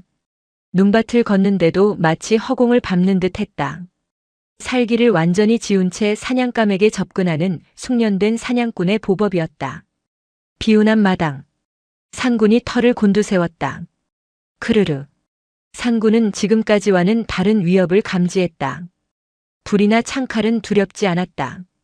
하지만 저 밑에서 올라오는 차가운 쇠 냄새와 화약 냄새는 본능적인 공포를 자극했다. 물러서거라. 명신 스님이 산군의 앞을 막아섰다. 강무가 마당 입구의 모습을 드러냈다. 그는 스님이나 수하는 안중에도 없다는 듯 오직 산군만을 응시했다. 비켜라 땡중. 내 목표는 내 놈 뒤에 있는 가죽이다. 강무가 총구를 겨눴다. 살생을 멈추시오. 이 산의 주인은 그대가 함부로 할 존재가 아니오. 명신 스님이 육환장을 들어 총구를 가리켰다. 주인? 산의 주인은 총을 든 놈이다. 탕! 예고도 없이 총성이 울렸다. 산속의 정적을 깨는 파열음이었다. 납탄이 보이지 않는 속도로 날아갔다. 명신 스님은 눈을 감지 않았다. 깡! 경쾌한 금소금이 울렸다. 스님이 쓰러지지 않았다. 육환장의 머리 부분이 찌그러져 있었다. 스님이 본능적으로 지팡이를 휘둘러 날아오는 탄환을 쳐낸 것이다. 그것은 무술이라기보다는 기적에 가까운 반사신경이었다. 강무의 눈썹이 꿈틀했다. 호. 제법이군. 운이 좋았어. 그는 당황하지 않고 2번째 탄환을 장전했다. 손놀림이 눈에 보이지 않을 만큼 빨랐다. 이번에도 막을 수 있을까? 강무는 이번에는 스님이 아닌 뒤에 있는 상군의 미간을 정확히 조준했다. 안 돼. 법당 뒤에 숨어있던 수아가 뛰쳐나왔다. 수아, 오지 마라. 스님의 외침도 소용없었다. 수아는 상군을 지켜야 한다는 일념으로 달렸다. 강무의 입가에 비릿한 미소가 번졌다. 아이가 뛰쳐나오면서 산군의 시야가 가려졌다. 호랑이가 아이를 보호하기 위해 움찔하는 순간 빈틈이 생긴다. 사냥꾼은 그 찰나를 놓치지 않았다. 탕! 두 번째 총성이 울렸다. 납타는 수아의 머리 위를 스치고 지나가 산군의 어깨에 박혔다. 키악! 산군이 고통에 찬 비명을 지르며 나뒹굴었다. 붉은 피가 하얀 눈밭 위로 튀었다. 야옹아! 수아가 비명을 지르며 쓰러진 산군에게 달려갔다. 강무는 재빠르게 세 번째 탄환을 장전하며 앞으로 걸어왔다. 이제 끝내주마. 그 뒤로 최현감과 병사들이 환호성을 지르며 몰려들어왔다. 비운한 마당은 순식간에 피냄새와 화약 연기로 뒤덮였다. 쓰러진 산군의 숨소리가 거칠었다. 어깨에서 흐르는 피가 멈추지 않았다. 영물이라 해도 화약 무기의 파괴력 앞에서는 육체를 가진 짐승일 뿐이었다. 수아는 산군의 상처를 작은 손으로 눌렀다. 피가 너무 많이 나. 나무야, 나무야 도와줘. 수아는 붉은 나무를 향해 울부짖었다. 그때 최현감이 마당으로 들어섰다. 그는 피 흘리는 호랑이를 보며 희열에 찬 웃음을 터뜨렸다. 하하, 꼴 좋다. 산군, 산신령, 내 총 앞에서는 고깃덩어리일 뿐이야. 최현감은 강무에게 손짓했다. 마무리해라. 그리고 가죽을 벗겨라. 저 늙은 중과 꼬맹이는 나무에 묶어두고 내 저 붉은 나무를 뿌리째 뽑아갈 것이다. 강무가 총구를 산군의 머리에 겨눴다.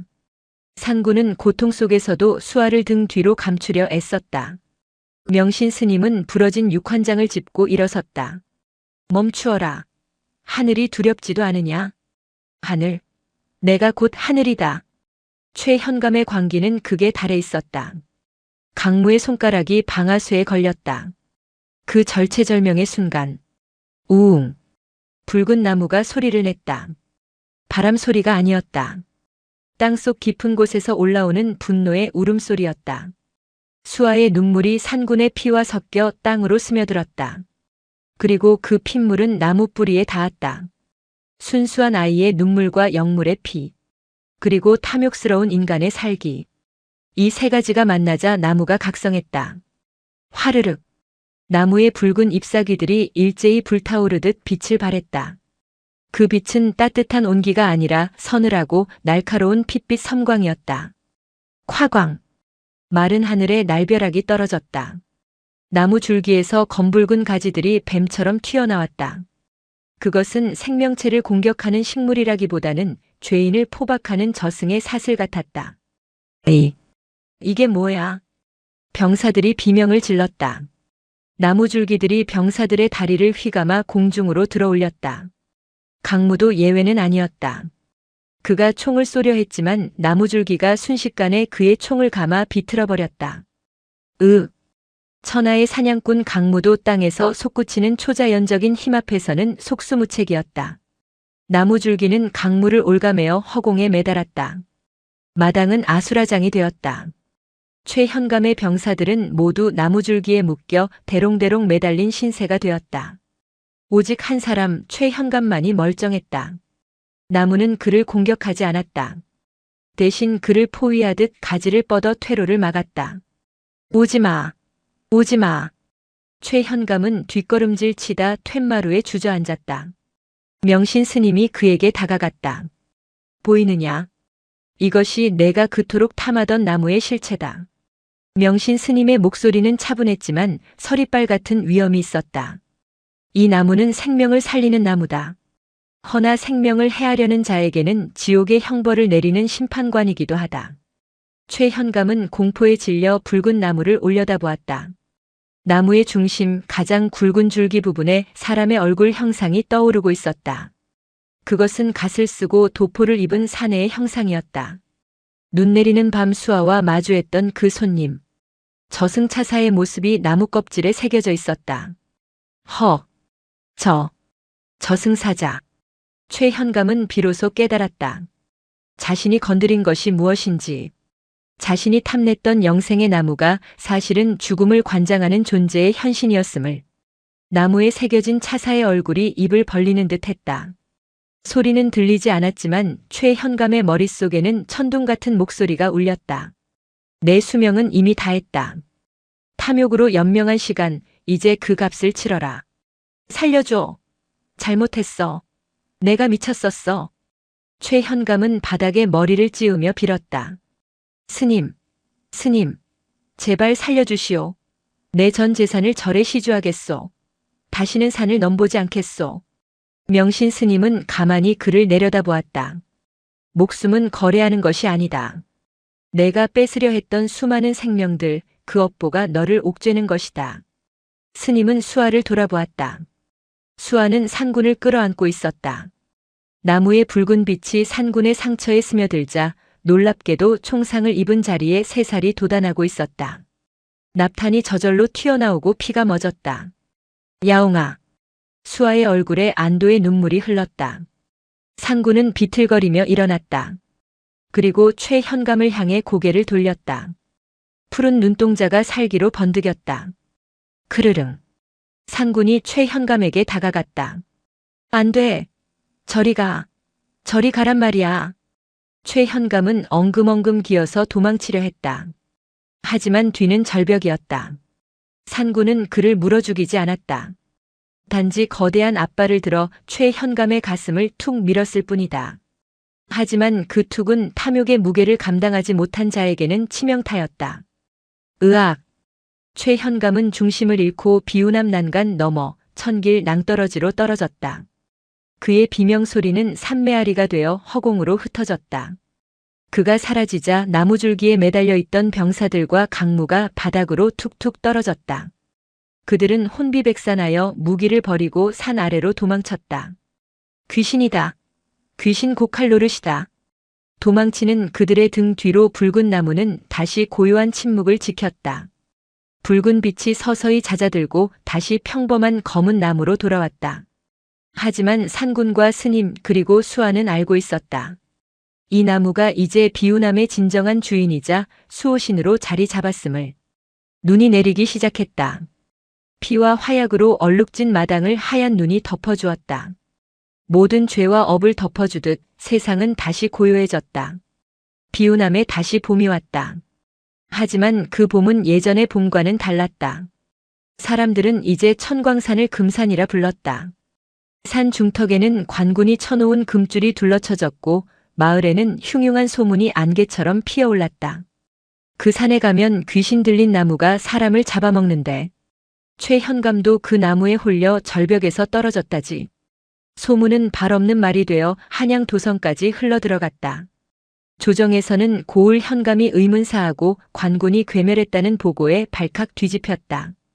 그리고 한 달 뒤 한 선비가 고을에 당도했다. 이석. 그는 겉보기에는 허름한 도포에 가끈히 해진 가난한 과객 같았으나 품속에는 임금의 밀명을 받은 마패가 숨겨져 있었다.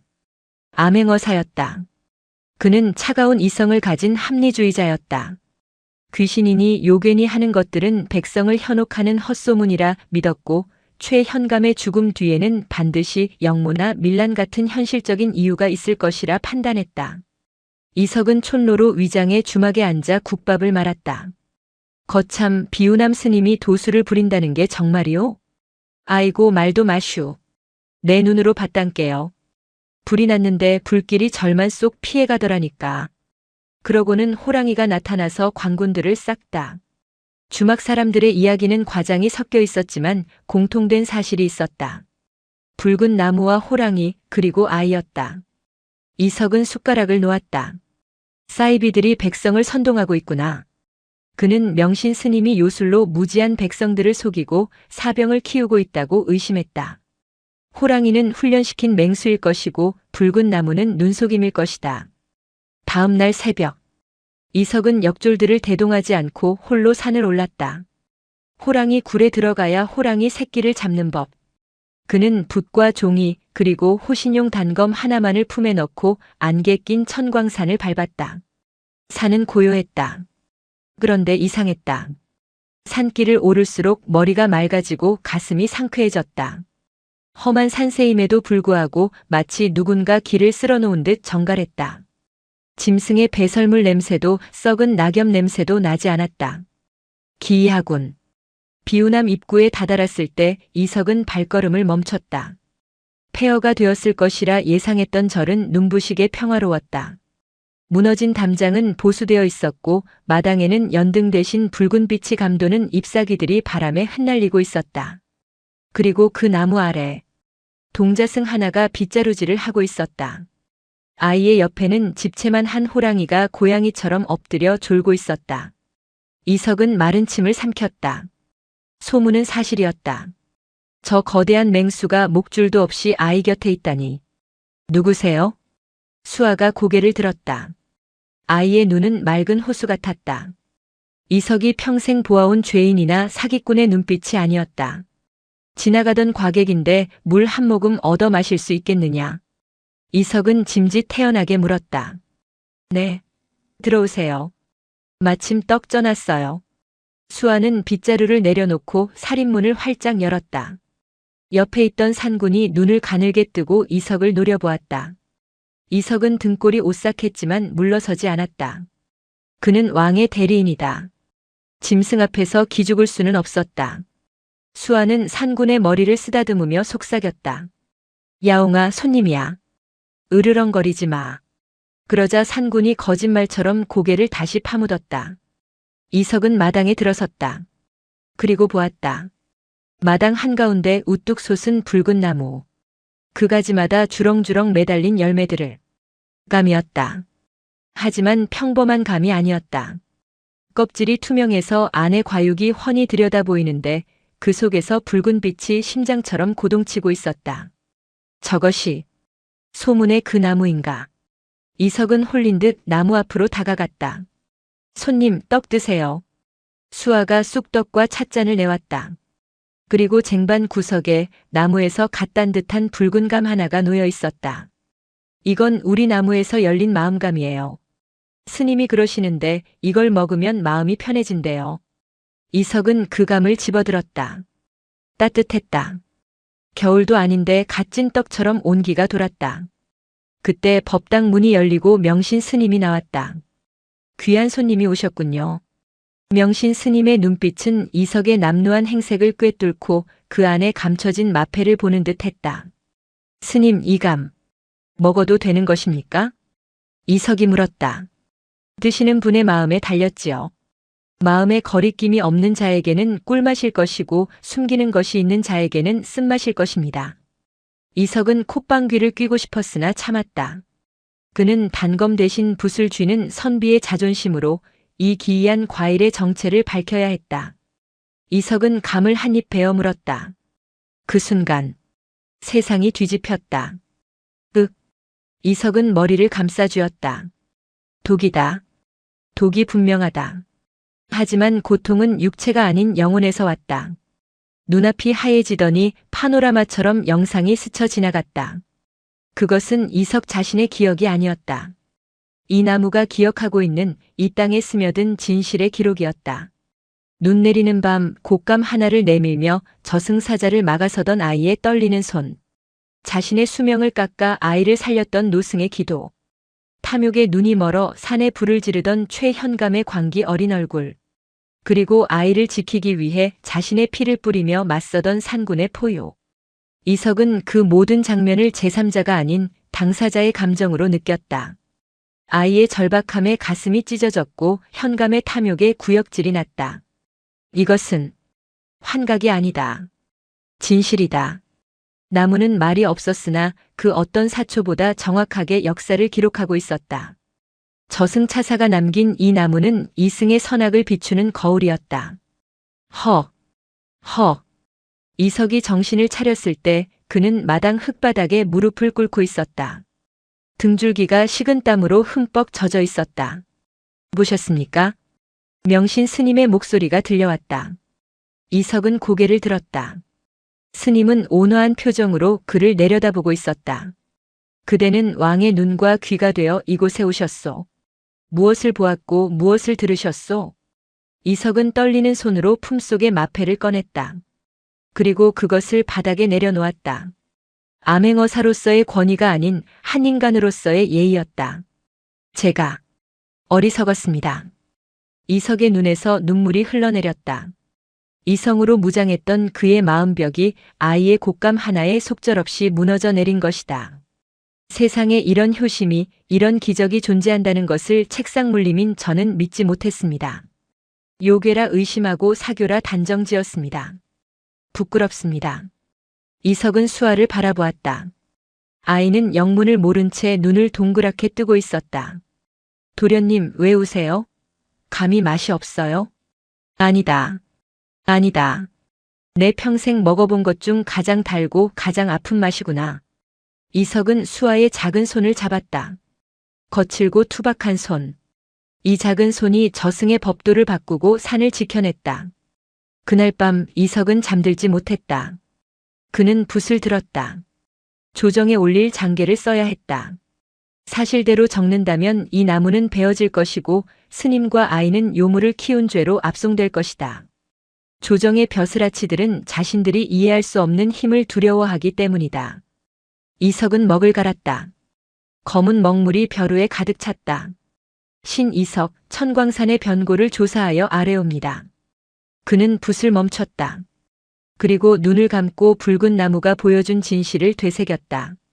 최현감은 자신의 탐욕으로 인해 실족사하였으며 관군들은 산불을 피하려다 흩어졌을 뿐입니다.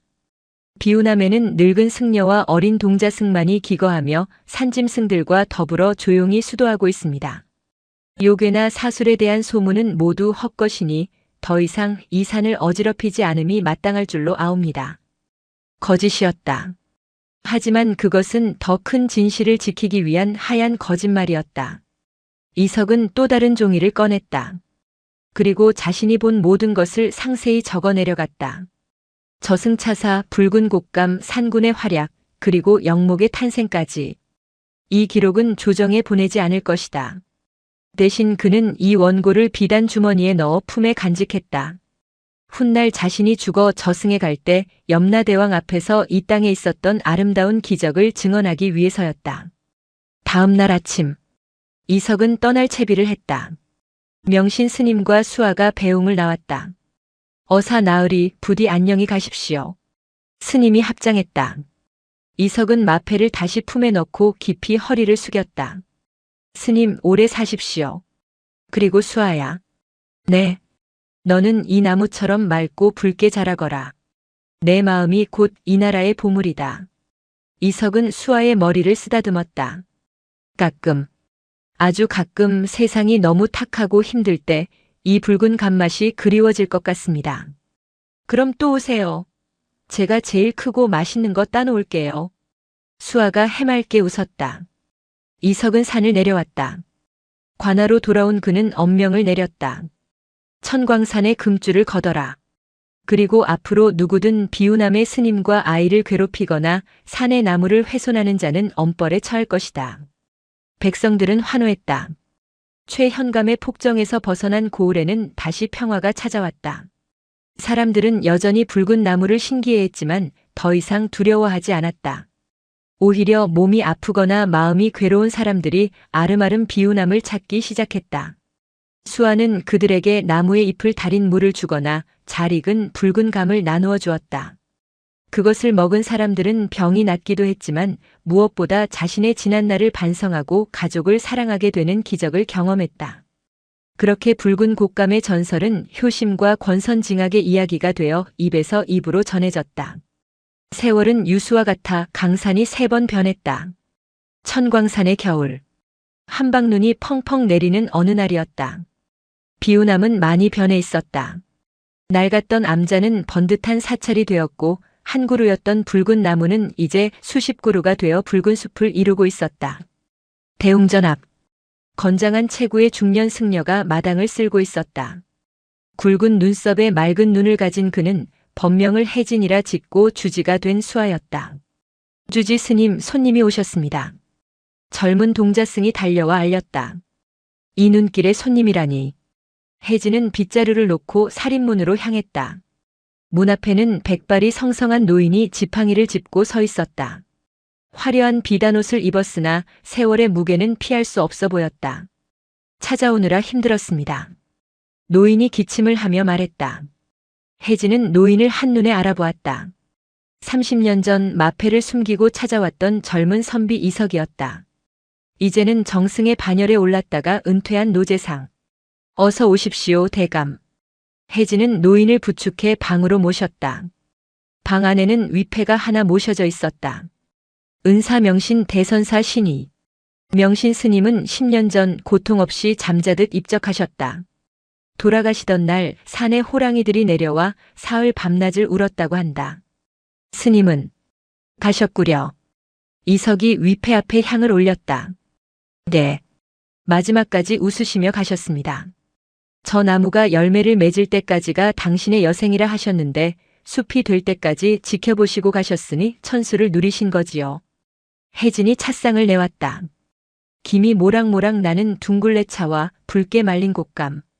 이석은 떨리는 손으로 곶감을 집었다. 이 맛이 사무치게 그리웠습니다. 노인이 한 입 베어 물었다. 여전히 달고 여전히 가슴 시린 맛이었다. 대감 상구는 보셨는지요? 오다가 보았습니다. 늙어서 이빨이 다 빠졌더군요. 바위 위에서 눈을 맞으며 저를 보고 꼬리를 흔들어 주더이다. 상군 역시 세월을 피해가지 못해 이제는 산신령의 자리에서 물러나 조용히 생을 마감할 준비를 하고 있었다. 두 사람은 차를 마시며 창밖을 보았다. 눈이 내리는 붉은 숲. 그 몽환적인 풍경 속에서 혜진은 문득 어린 날의 기억을 떠올렸다. 검은 도포 자락을 붙잡고 울며 곶감을 내밀던 밤. 그 밤이 없었다면 지금의 평화도 이 숲도 없었을 것이다. 스님. 이석이 입을 열었다. 제가 죽으면 저승차사를 만나겠지요? 그렇겠지요. 그때 그에게 이 말을 꼭 전하고 싶습니다. 당신이 법도를 어기고 살려둔 그 아이가 이렇게 훌륭한 나무가 되어 세상을 널리 이롭게 했다고. 당신의 선택은 틀리지 않았다고. 혜진은 미소 지었다. 아마 차사님도 알고 계실 겁니다. 이 붉은 나무들이 그분의 눈이니까요. 바람이 불었다. 숲의 붉은 잎사귀들이 일제히 흔들리며 소리를 냈다. 사락사락. 그 소리는 마치 박수 소리 같기도 했고 누군가의 옷자락이 스치는 소리 같기도 했다. 혜진은 툇마루로 나가 하늘을 올려다보았다. 눈 내리는 회색 하늘 어딘가에서 검은 갓을 쓴 사내가 희미하게 웃고 있는 것만 같았다. 감사합니다. 혜진은 허공을 향해 깊이 합장했다. 그의 손에는 어느새 곶감 씨앗 하나가 쥐어져 있었다. 그는 마당 구석, 아직 나무가 없는 빈 땅으로 걸어갔다. 그리고 허리를 굽혀 씨앗을 심었다. 또 다른 기적을, 또 다른 희망을 심듯. 이야기는 끝났지만 씨앗은 다시 잠을 깨고 있었다. 효심 하나가 저승의 법도를 흔들었던 그 밤의 전설은 영원히 이 붉은 숲에 남아 눈물 젖은 곶감처럼 달콤하고 씁쓸한 위로를 건넬 것이다. 영상이 마음에 드셨다면 구독과 좋아요 부탁드립니다.